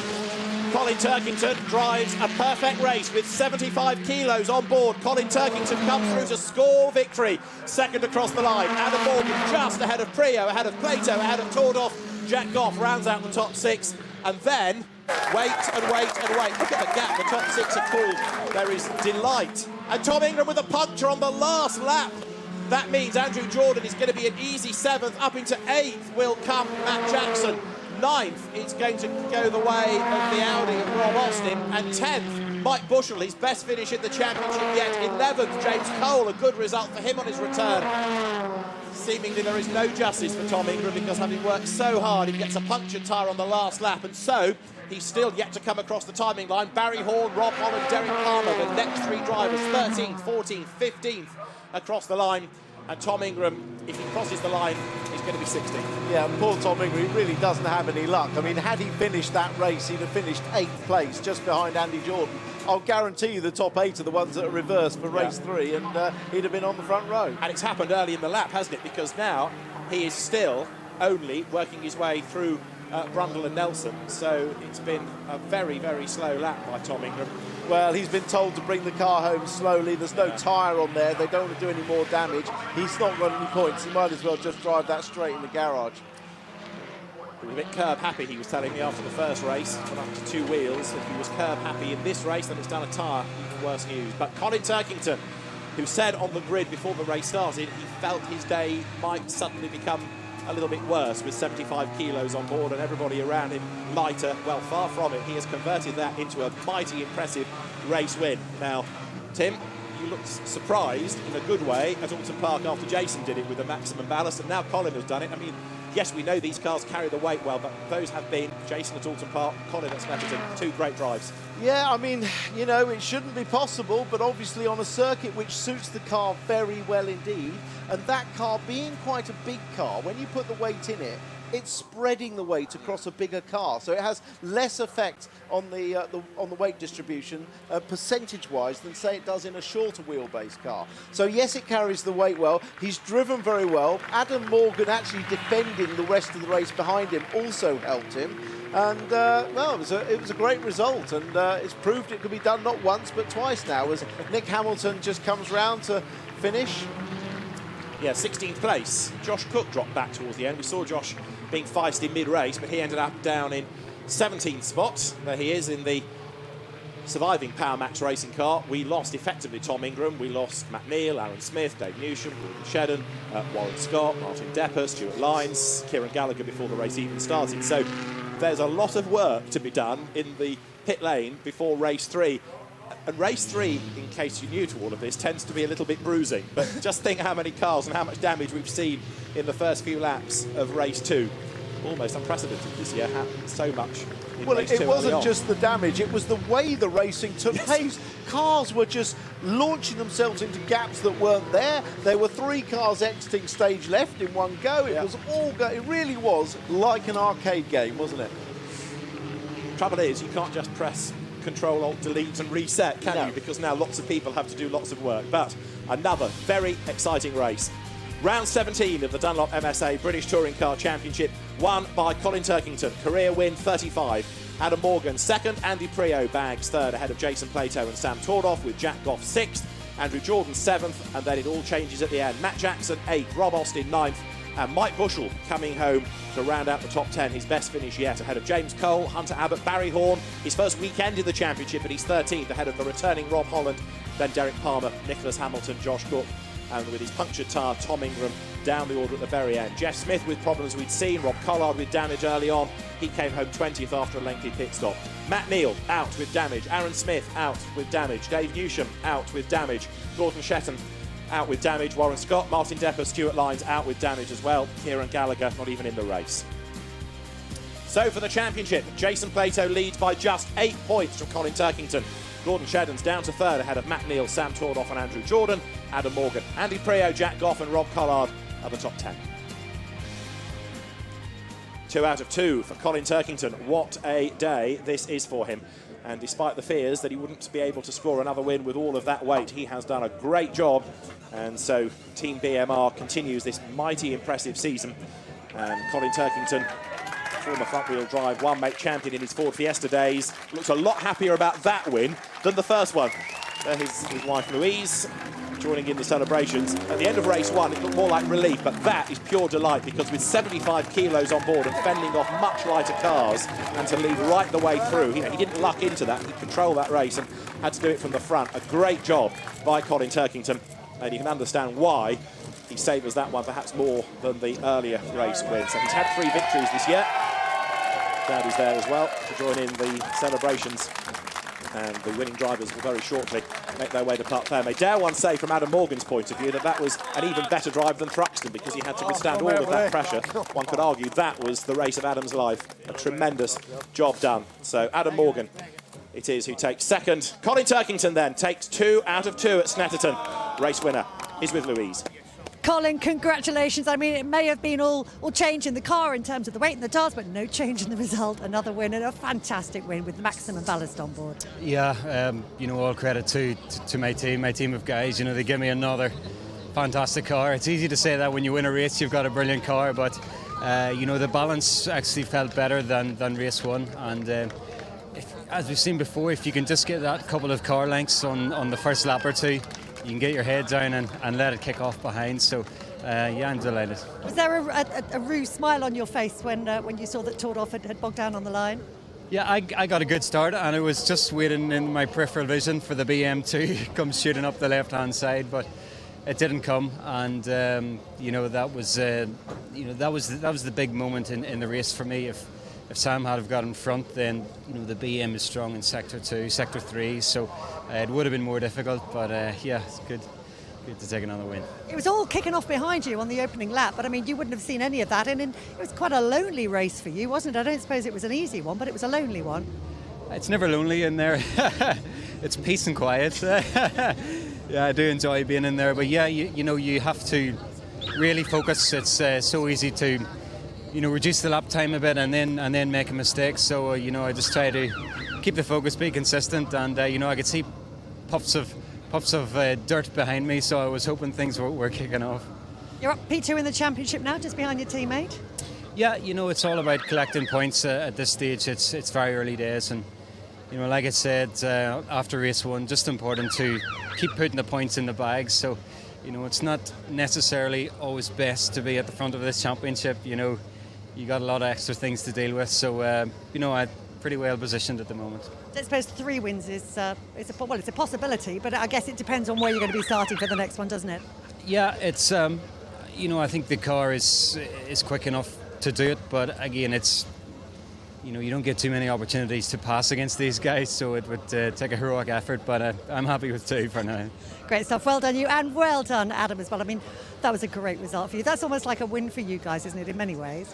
Yeah, it's probably the hardest race I think I've ever done, as you can probably tell from the red face. But no, brilliant job from everyone. You know, we didn't quite get the break on Andy and that we wanted to, but they certainly made me work for it throughout the whole race. But you know, a massive thank you to all those guys there, our sponsors, Wix, Fuchs, FIA, Matt Tools, Sicily. Just brilliant start to the weekend. I mean, it was pressure the whole way. I mean, at that P2, it could have gone any of 4 ways right until the final lap, couldn't it? Not a chance to take a breath. Yeah, I mean, the whole race I was constantly in my mirrors, which as a driver, you don't want to be looking ahead, getting down the road, but every time I looked in the mirror, Andy was there, and it seemed to get bigger and bigger, that BMW. But no, I'm chuffed to bits with my performance. I don't say that a lot, but no, I'm quite happy with that, and yeah, looking forward to race 3 now. Good stuff. Well, you ignored all of the light flashing going on behind you from this man. You gave it your best shot though, didn't you, Andy? Yeah, no, I mean, I had a good go. He defended really well. I wasn't anywhere I could get through. I nearly fired myself off at one point trying too hard, but yeah, I mean, he did really well, defending me hard, and I think our car is really strong.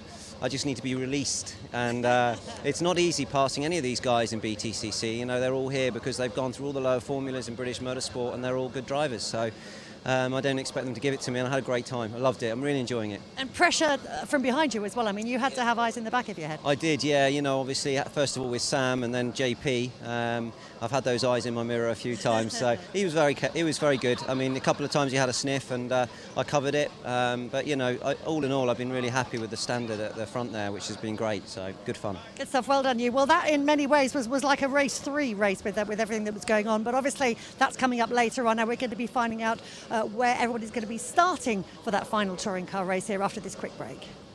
And it promises to be another thriller. Fighting talk from Jason Plato then. Jack Goff is the man starting on those soft tyres on pole position. Can that first win, Tim, finally come Jack's way? Well, it seems that's what we've been talking about for the last few minutes. Everybody says this is his best chance. And, well, yes, it is. And, you know, I hope nothing goes wrong for him and we have a good race. And at least he's got a chance to do it. But, boy, has he got some tough competition there on the front of the grid. Race 2 was a very strange race in many ways, wasn't it? Because we had all of that damage, all of that contact, and a lot of hard work has gone on between the two races. Yes, we have a new game in touring cars, which is called pointless touring cars, and obviously we've had a few pointless scores so far, not from the ones you would have expected. Poor Gordon Shedden has had a terrible day. Kieran Gallagher's day is not improving. That car didn't start race 2, and it's being pushed off the race 3 grid as well from the very back. So as the green flag is waved and the field then accelerates away to get warmth into the Dunlop tyres, race 3, which is always a dramatic race, is set to get underway. Kieran Gallagher then seemingly to miss from the grid. Jack Goff, the pole man, with a 9th and a 6th out of the 2 races today, and he's on the soft tyres. He's the man on pole. Sam Tordos results in 11th and a 5th. Let's have a look at the way the grid lines up then. For this, the 18th round of the championship, with Jack Goff being the man on pole position on soft tyres. Sam Tordoff with him at the front of the grid, ahead of Jason Plato, and then Andy Prio 4th. 5th is Adam Morgan. Colin Turkington, double winner today. He lines up 6th, ahead of Andrew Jordan and Matt Jackson. Rob Austin is 9th, ahead of Mike Bushell, who had his best 10th in race 2. James Cole, at best ever, 11th in race 2. He's got Hunter Abbott for company, ahead of Barry Horn and Rob Holland. Derek Palmer scored his first points in race 2. He's on row 8 alongside Nicholas Hamilton and ahead of Josh Cook and Jeff Smith. Then it is Tom Ingram lining up alongside Rob Collard, ahead of Matt Neal, a man to watch from near the back alongside Dave Newsham. Aaron Smith comes next with Warren Scott for company, his team boss. Then it's Stuart Lyons and Gordon Shedden starting 26. He's got a huge amount of work to do. Then it's Martin Depper and hopefully Kieran Gallagher from the pit lane, the car being pushed off the grid. But Kieran Gallagher's woes, I'm afraid, have persisted really over the course of the weekend, so it may be that he's going to have to miss this race as well, as the cars then now work their way down through Brundle and Nelson. Sorry, the back of the paddock there, looking down to. Getting ahead of myself on the lap as they work their way on this sole warming up lap, trying to get the warmth into the tyres. And of course that last car just came into shot, the yellow car of Parker Racing, the Ford ex-Motorbase Ford Focus. They scored their first points as well, so congratulations to Parker Racing and Barry Horn, debutant this weekend. Andrew Jordan's Silver Dream Racer, this very impressive Pertec Racing livery for the weekend. Andrew, it's not been a great day, has it? No, race 1 was good, and then race 2 we got pretty badly assaulted down at turn 4 hairpin, which is a real shame because it, not only ruins my day, but I think it took Gordon out as well. So it's a shame people don't think a little bit more on lap 1 of a touring car race. But oh well, we've got the softs on now. We've got Jack up at the front, the jammy bugger pulled the reverse grid, so hopefully he can get MG's first win. And you're on soft as well, 4th row of the grid. You've got some overtaking to do. How far up the order do you reckon you can get?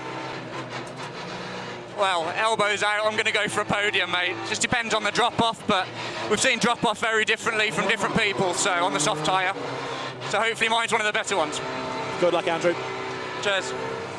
There you go, elbows out, going for a podium. More fighting talk. Oh, it's a proper race 3, this, isn't it? Yeah, the stage is set, isn't it? Jason talking up the opposition, but clearly he's very confident himself. Yes. He knows just how good that MG was last year. But as I said in race 2, they're actually going quicker than Jason went last year.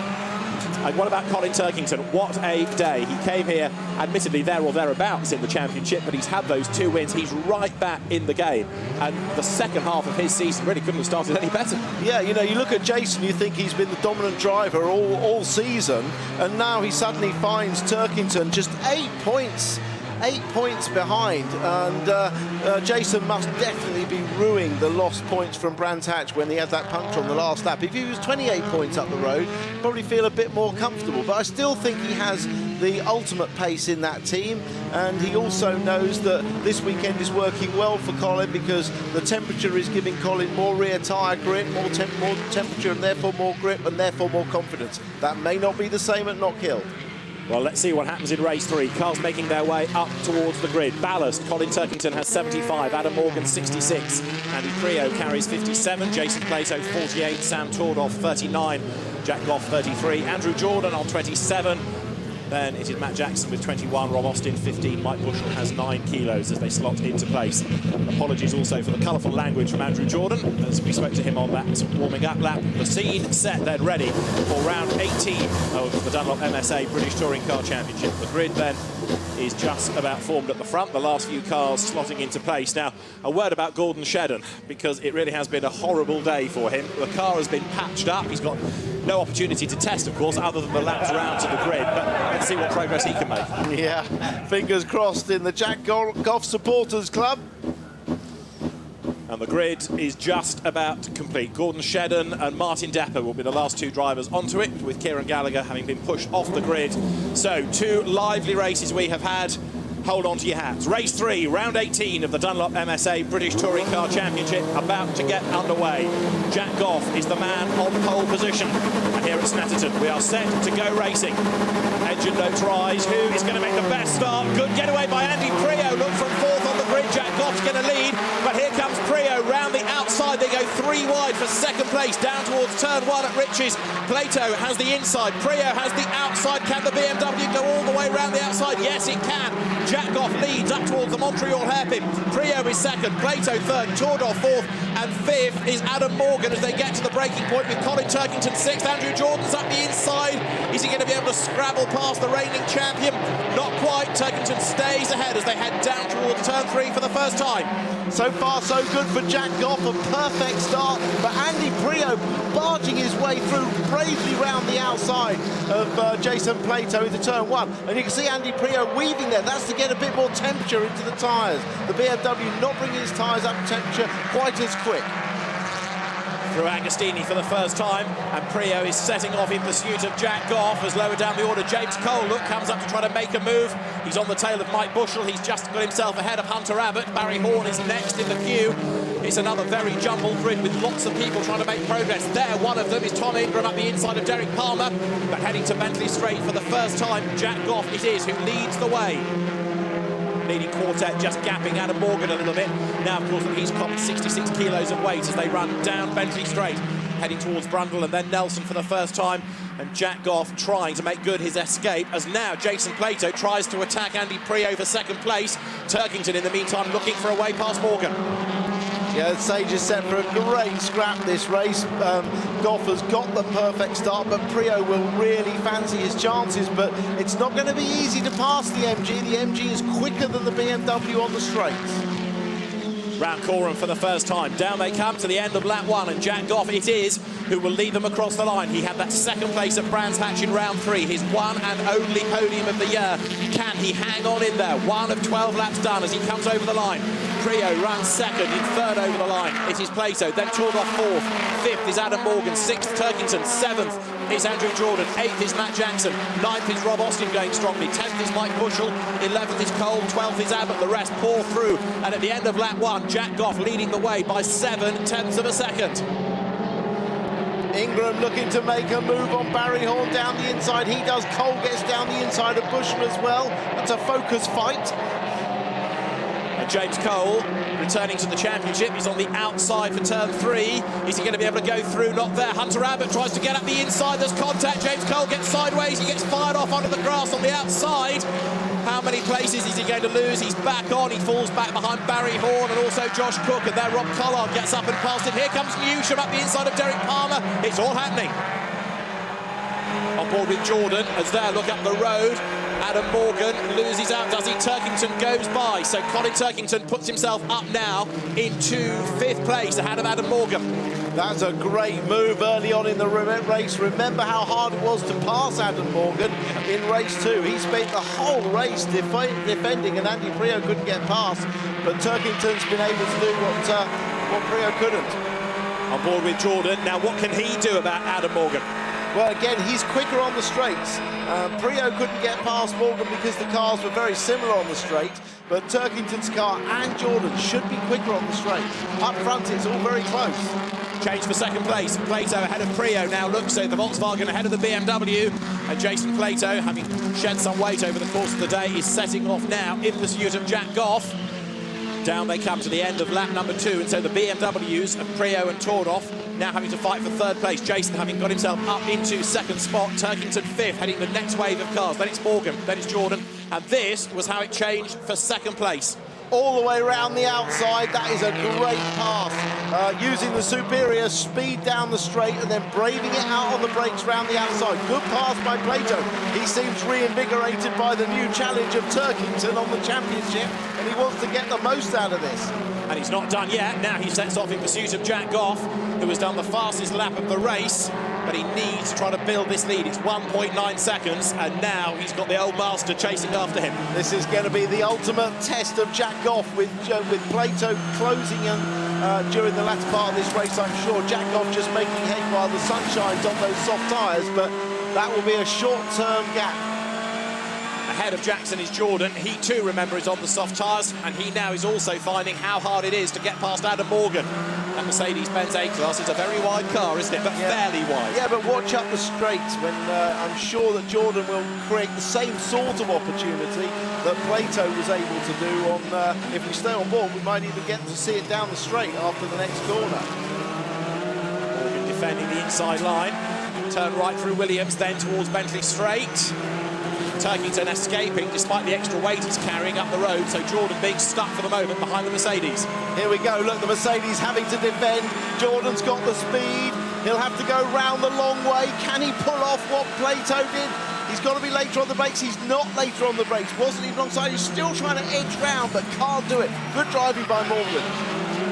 And this has brought Matt Jackson right into the hunt, so now Jordan is trying to attack and defend at the same time. They go through the long hole, and this battle is on as you see Mike Bushell recovering after a drama. Bushell was going strongly in 10th place, but he's been off at Brundle and Nelson. Mike Bushell back on the road, but he's dropped down the order accordingly. Morgan, Jordan, Jackson, 6, 7, 8 is their battle as up towards the line comes Jack Goff. Now, last time he led by 1.9 seconds. Let's just see whether the gap has gone up or has it come down. It's come down, it's 1.8. Plato is charging. Yeah, 3/10 quicker on that lap already, and Plato's got plenty of laps left in this race to close up. Morgan running a little bit wide because he's sideways and he's way out into the weeds. Jordan's going to get past him. Jackson's going to get past him. Morgan demolishes the hoardings as he gets back onto the circuit. Up the inside goes Rob Austin. And that marker board tells you how close to the next right-hander you are. Well, Adam Morgan has got it all draped around the front of the car now. He'd like to shed that, and it's falling apart around him. Yeah, he needs to get it off somehow, otherwise it'll overheat the car very quickly indeed. But he really gifted that place. This is on board. Look at that, rear steps out. Jordan gratefully moves through. Very easy. Adam, having defended so well in race 2, then makes a small error in race 3. So things change around as you look at Jack Goff. But Plato, Prio and Tordoff still all in close proximity for 2nd, 3rd, 4th. Turkington at the moment runs 5th. Jordan's up to 6th. Jackson's up to 7th. Good return to the championship. Very good return to the championship. Good to see they're pulling off something in this 3rd race. It'd be nice for Motorbase to go away with something out of this weekend. They've been chasing this mysterious handling problem in the first 2 races, but something's changing behind. I get the impression that the 2 BMWs are starting to edge up closer to Plato now, which could be just what Jack Goff needs if Plato has to defend. But because his car's quicker on the straights, he won't have to defend necessarily into the braking areas. Andy Prio, and that first win on his return to the championship at Crofts. He's fending off Sam Tordoff for the moment, but ideally the two of them want to get themselves up past Jason Plato, down towards the end of lap number 4 now. Turn left, speed building as they head up towards the line once more. Jack Goff still leading the way on the soft tyres, remember. 1.8 seconds last time was the gap. As he comes now past the pits, it's gone up again. It's up to 1.9. So Jack Goff actually has just stretched the margin a little bit over Jason Plato. Yeah, I think that was more a Jason Plato mistake perhaps, because he was 3/10 slower and significantly 3 cents slower than Prio. So my eyes didn't deceive me. The BMs are catching Plato. So the gap between Plato and Prio is 0.6 of a second. Prio in turn has got Sam Tordoff behind him, but they need to work together and see what they can do about the Volkswagen rather than fighting each other for the moment. And then in 5th spot it's Turkington, 6th it is Jordan, 7th Jackson, 8th Austin, 9th Morgan after his excursion, and 10th is Tom Ingram. He's battled his way up the order nicely, and Rob Collard, 12th, having started way back on the grid as well. He was 20th on the grid and he's worked his way up now into 12th spot. There's Jason Plato. He's still got Prio behind. And here, Josh Cook and Dave Newsham side by side at Montreal. Newsham up the inside. Through he goes, gains the place. That puts him up into 13th spot.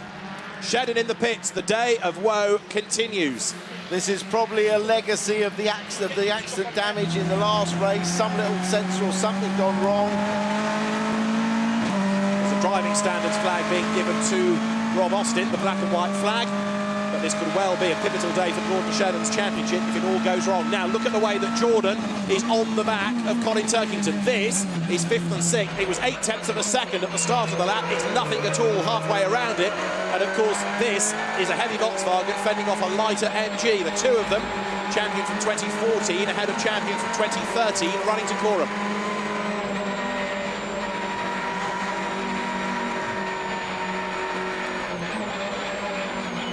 Okay, well, we've heard that Gordon Shedden's problem is an issue with the boost, either no boost at all or low boost, and certainly not enough to run competitively. Jackson isn't out of this. Look at Jackson catching these two. This is a better performance by that car, and good to see it up there.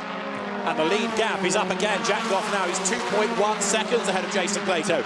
All eyes for the moment on Andrew Jordan to try to find a way past Colin Turkington, who is defending. Look, as they go up towards Montreal, Jordan is right on the back of him.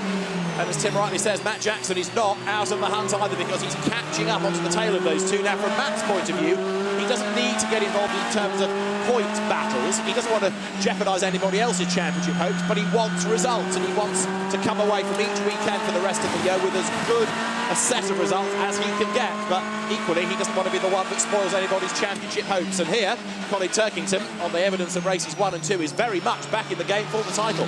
I can absolutely assure you, the last thing Matt Jackson is thinking about is the other drivers' championships. He just wants to race as if, you know, none of that applies, and he wants to get as far up the grid as he can. 7th he is, and there's more to come as Turkington in the heavy Volkswagen runs wide. This is Jordan's chance up the inside, heading into Williams' gap on the inside. Through he goes, but does Jackson go through as well? Let's see, not quite. The Ford stays behind, but Andrew Jordan gains 5th place now. Yeah, but Jackson will have had a good run, and I'm sure that Turkington will have to probably defend at the end of the straight as they come up to Brundle, the left-hander that's on the brakes. So Jordan hangs on to his newly won 5th place, and Matt Jackson crawling all over the back of the Volkswagen now, trying to work out where he is stronger, where the Ford with the Mountune engine in it is going to be able to find a way by. Down they come towards the right of Coram. This is lap 6 out of 12, and this, looking back from Turkington, is how Jordan got by. Just looking to put the nose up, a superior exit there. Being able to turn tight across that curb, a move we saw Plato do earlier, and enough traction to just get up the inside as they come round that right-hander onto the back straight at Williams. Barry Horn's day, I'm afraid, has ended with a drama, because that car is limping its way, almost hopping its way back to the pit lane. Yeah, that's a misfire of some sort, the engine cutting in and out, which is why Jackson is past Turkington. Look, he's got through as well. So Turkington down to 7th. He would quite like a few more people to get past Plato now to take points off his teammate. But at the moment, Plato's half a second up on Andy Prio. Turkington then, having had 2 wins, is now down in 7th place. Jordan's getting away, Jackson's getting away, and of course, both of those two on the softer tyre. Yeah, and it would appear that the softer tyre is the better tyre, because it's certainly, if that or the setup change of transformed Jackson's car, because you're looking at Turkington, who was able to win the second race, you know, on pace with maximum ballast, but he's not able to go with the group in the car in exactly the same specification in this race. As people get past him, so he loses time as well as loses places. Now, the lead gap was down last time. Jack Goff being caught a little bit by Jason Plato, 1.9 seconds between them. But is Jack Goff on for a maiden win 10 times in the 888 pit garage? Because all the data is studied, all the pictures are studied. There's Andrew Jordan in the 2nd of the MGs, now running 5th, 6th is Jackson, 7th is Turkington, 8th is Rob Austin, and 9th and 10th Adam Morgan, who's shed the marker board on the front with Tom Ingram behind him. Tom, after that puncture at the end of the penultimate lap of race 2, he decided to limp on to try and bring it round to the end, but it just got worse and worse as the tyre came off the rim. But Tom has had another good fight up the order, and here he is in 10th, and looking as though, of course, with no weight on the car, he could get past the Mercedes, and the yellow flag waving up the road. There was debris on the track, and a waved yellow flag was just seen at that marshal's post before Coram. Bit of bodywork, or a bit of marker board, I think, left on the road, possibly from Adam Morgan early on. There's another one that's gone for Burton coming out of the last corner. Yeah, I suspect that was what the yellow flag was for. Somebody must have been off there and rejoined. Over the line goes Morgan. Ingram is behind him, 0.183 of a second. Matt Neal has just got himself up into 13th place, trying to salvage something out of the day for Honda Yuasa Racing. But what about Ingram? Where now? Can he make this move against Morgan? Well, it's a difficult one. Now Morgan is driving very defensively because the car behind him is quicker on the straights. That forces him to take a really tight line, which slows them all down, and we get a situation where they're all ganging up behind, and contact is almost inevitable at some point then. We're working lap 8 out of 12. Jack Goff leading by 1.8 seconds. The gap has come down for the last 2 laps. Plato, Creo, Tordoff, Jordan, Jackson. That's the top 6. 7th is Turkington, 8th Austin, and then this is the battle for 9th place. Adam Morgan ahead of Tom Ingram, ahead of Hunter Abbott. Then it is Rob Collard, then Matt Neal, then Dave Newsham, and Aaron Smith running in 15th place, a little bit further back as the cars wriggle their way through the infield. But yes, it's a long, long line, this. And in it, you've got Collard and you've got Neal, both of whom know how to make overtaking moves and make them stick. Well, I mentioned it earlier, in the last race of last year, Collard went from 17th to 6th. So he can do it. He likes the 3rd race challenge, doesn't he? Absolutely, and he's had a rotten day as well, so he wants to salvage something out of it. Down towards Brundle and Nelson goes Adam Morgan. The Mercedes, number 33, the black and yellow car, is still running in 9th place. Tom Ingram behind. He in turn is trying to fend off Hunter Abbott. Hunter running in 11th, having one of his better showings of the season here. He's had a top 10 finish, but he's not far off that. And there, with more bits of marker board lying in the road, is the yellow flag again at Coram. Meantime, Jack Goff comes up over the timing line. 1.8, it remains at the lead gap. What about 3rd? Creo versus Tordoff. Tordoff's the lighter of the 2 out of that little battle, isn't he? He's got 39, that's against the 57 kilos of Andy Preo's car. But effectively they're teammates, different liveries, but they both come from the WSR stable. And Sam Tordoff needs to find a way past Preo as cleanly as he possibly can. Down to turn 3 they run. Preo hanging onto the place. Plato, in the meantime, is 11/10ths up on the BMWs now. He's just crept away. Yeah, it's interesting, isn't it? The BMWs weren't able to stay with Plato. It shows how quick Jason is running, and therefore just how quick Jack Goff is running. He set a quicker lap time, in actual fact, than the fastest lap in race 2. So he is pushing really hard. Collard is pushing as well here. Look, he's on the back of Hunter Abbott in the Audi, and Matt Neal is behind, and so is Dave Newsham. Winners all. They work their way. Oh, there's contact. Abbott sideways. Collard was involved. Newsham has to take evasive action, and he's all over the grass. But Hunter Abbott was sideways. There was certainly contact between him and Collard, but whether it was to trigger Abbott sideways or because he'd gone sideways, hard to see. But either way, Rob Collard has survived, and Hunter Abbott, who was in 11th place, now has to get himself off the grass and back on track. Well, I saw Collard looking to nose up the inside, looked quite late. This is the exit of the corner, and Collard is sort of just alongside the inside. Newsham has to take massive evasive action. Very unlucky, because there was nothing you could do about that, otherwise he'd have been T-boned. Morgan and Ingram still together, and again Adam Morgan doing a good job of defending, given of course that car is now carrying 66 kilos. Ingram right there behind him. Shedden has gone back out with his electrical or turbo problems fixed. Must have probably been a loose clip or a hose or something, and he's now taken the fastest lap. So he's not pointless for the day. No, there is some tiny, tiny consolation. But that presupposes nobody else goes quicker. For the moment, he's done a 1:57.6 as the fastest lap of the races. Through goes Morgan, through goes Ingram. This battle 9th and 10th. Another of those days that perhaps promised more than it's delivered for Tom Ingram, but he's not given up here. These two could barely be closer. Great. These are 2 of the young Chargers, 2 of the new era of touring car drivers, I think. They're both excellent drivers, but Tom's been perennially unlucky, hasn't he? But he's never going to get anywhere there being on the left-hand side as we look at it, because the next corner being a left-hander, he's always on the outside.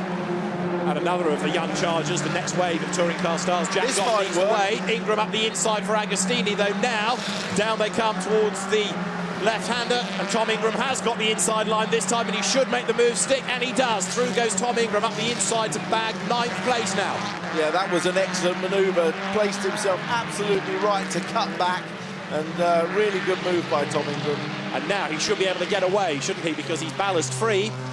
Through the infield they come. Morgan's next problem is going to be fending off Rob Collard, and then it's Matt Neal, and then it's Aaron Smith. So there are some heavy hitters coming along behind to try and find a way through. Derek Palmer locking up, making his way up towards Montreal. Derek scored the Support Our Paras racing team's first overall points in race 2. At the moment, though, he's down in 21st place. Jack Goff still leading the way. Jason Plato, pre-race, had designs on upsetting Jack's potential first win, but at the moment, he's nearly 2 seconds back. We're on lap 10. There's more optimism, even though anything can yet happen for Jack, but he's edging perhaps towards a first ever BTCC win. It's been a long time coming and he's not there yet, granted, but he's not under direct pressure. Well, that was the last thing I was going to say. I didn't want to bring the commentator's curse on it, but I think you're right. I think he's controlled the gap. There hasn't been enough tyre degradation to really cause him a problem. If he just drives 2 clean laps, he's there. 2 laps and counting as he works his way up towards Montreal. But he doesn't want to be overly cautious because then the gap will just disappear, so he's still got to push on. Plato is second, Prio is third, heading for the podium as well. Of course, Tordoff fourth, Andrew Jordan fifth. It'll again be points for Andrew. Good day for him in that respect, at least he's salvaged something out of all of the races. And there, Morgan versus Collard around Montreal. Morgan staying ahead, but Rob Collard looking for a way by. And here again, you can see the effect the weight is having on the Mercedes. Nose to tail they run now. At turn 3, wide goes Collard. Matt Neal is behind, running in 12th place. Rob Collard tries the outside line down towards Agostini. Can he get the switch back and duck up the inside coming out of the corner? Or indeed, can he go all the way round the outside? That's what he's going to try to do, but he's going to be on the outside for the next corner. Can he go round the outside, coming through Hamilton? Yes, he can. Collard does go round the outside, absolutely touching almost there. But Collard has done it. Finally, he's gone round. He's gained the place ahead of Adam Morgan. And that was brave stuff round the outside. We talked about what a good racer Rob Collard is, and he showed it then because he was very brave to put a rear-wheel drive car across the nose of a front-wheel drive car going into that corner. He could have easily been tipped into a spin he couldn't recover from, but pulled the move off with perfect judgment. Almost one of his oval racing moves of years past that. Ian Harrison in the middle there, the boss of Triple Eight, co-owner of the team, and it's one of his cars. That's of Jack Goff leading the way. Dave Benbow, Jack's race engineer, was to H's left, and he will be delighted as well if Jack can hang on for one more lap, because he's about to come over the timing line and put 11 and 12 in the book. Plato second, Prio third, fourth over the timing line, Sam Tordoff. And Jack Goff, former Clio champion, he's had that one podium earlier on in the year. There's always been huge amounts of potential in Jack Goff as a touring car racer, but something has tricked him up on more than one occasion. Well, he's about 3/4 of a lap away from a hugely popular maiden win, assuming nothing goes wrong as you look at Prio up the curb coming out of Montreal. Tordoff there fourth, closing up again, and Andrew Jordan fifth, Matt Jackson sixth, Turkington seventh, winner of the first 2 races of the day. The lead gap though has come down. It's 1.3 seconds, and that means down to Agostini that the Plato Volkswagen is bigger in the mirror of Jack Goff's MG. Now Jack has got to cope with all of this pressure for really half a lap or so before he can secure that first win, but Jason's not given up. No, but Jack can bring this home. He's perfectly okay at the moment. If this pulls this off, it'll be a victory of perseverance, hard work, never saying die, and really he deserves this so much. He had that wonderful second place at Brands Hatch 2 years ago, and he deserves this win if he pulls it off. Triple Eight haven't had a win this year either from either car, so it's great for them. And well, it couldn't happen to as you said, there won't be a more popular winner in the paddock. Jack is somebody who works so hard to fund his racing. You can barely see what sort of a car it is under the galaxy of stickers all over that. He does all these deals to try to go racing. He had that second place behind Matt Neal in race 3 in the opening meeting of the year at Brands Hatch. But he wants to be on the top step of the podium, and he's sideways coming out of the bomb hole. He catches it. He comes through Coram. Plato is closing. One more corner to go. They're going to be virtually nose to tail. It was 1.3 seconds at the start of the lap. But Jack Goff is going to come through to score his first ever win in the British Touring Car Championship. Jack Goff wins at Snetterton. Tremendous drive and a very popular result. The whole pit bunker has exploded. Cheers all round. Jack Goff has done it. He wins ahead of Jason Plato. Andy Prio third. Fourth, Sam Tordoff. Fifth, Andrew Jordan. Sixth, Matt Jackson. Seventh, Colin Turkington. And then eighth over the line is Austin. Ninth is Ingram. 10th is Collard. 11th is Neil. 12th is Smith. And 13th is Adam Morgan in the end. An awful lot happening right the way through the order, but Jack Goff it is who comes through to score his first ever race win.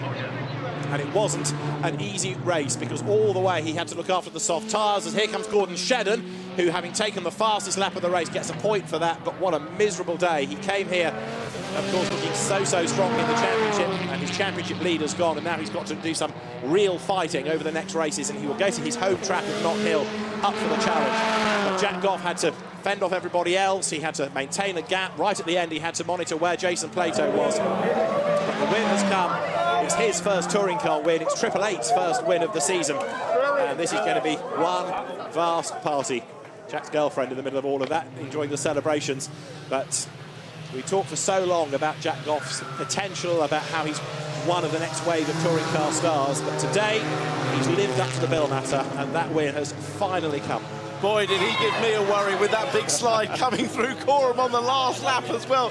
Look at that, they're absolutely delighted down at Triple Eight. Ian Harrison, he's pleased to see his team win, obviously, yes, and pleased to see that hard work pay off. And Dave Benbow, who was the engineer that Ian Harrison was talking to, he has moved across to Triple Eight this year. He had been at Eurotech for the last 2 seasons, running the second car, so for Jeff Smith and Martin Depper. So for Dave to have a victory as well, he'll be hugely delighted with that. Massively experienced race engineer, had a spell in the DTM, for example, running after Tom Chip to the championship for Audi, but there's an awful lot of experience in Dave Benbow. Jack Goff wins round 18 of the Dunlop MSA British Touring Car Championship ahead of Jason Plato, with Andy Prio third, Sam Tordoff fourth ahead of Andrew Jordan, Matt Jackson sixth, Colin Turkington 2 wins and a seventh ahead of Rob Austin, Tom Ingram, and then Rob Collard in 10th ahead of Matt Neal with Aaron Smith 12th, Adam Morgan 13th from Dave Newsham, Martin Depper, Josh Cook, Hunter Abbott 17th after his spin, 18th Jeff Smith, then it's Warren Scott and Mike Bushell after his moment down at the Old S's. Stuart Lyons and Nicholas Hamilton 21st and 22nd, Derek Palmer 23rd after a pit stop, Gordon Shedden 2 laps down, but he got the fastest lap. Dramas for Rob Holland, Barry Vaughan, James Cole and Kieran Gallagher.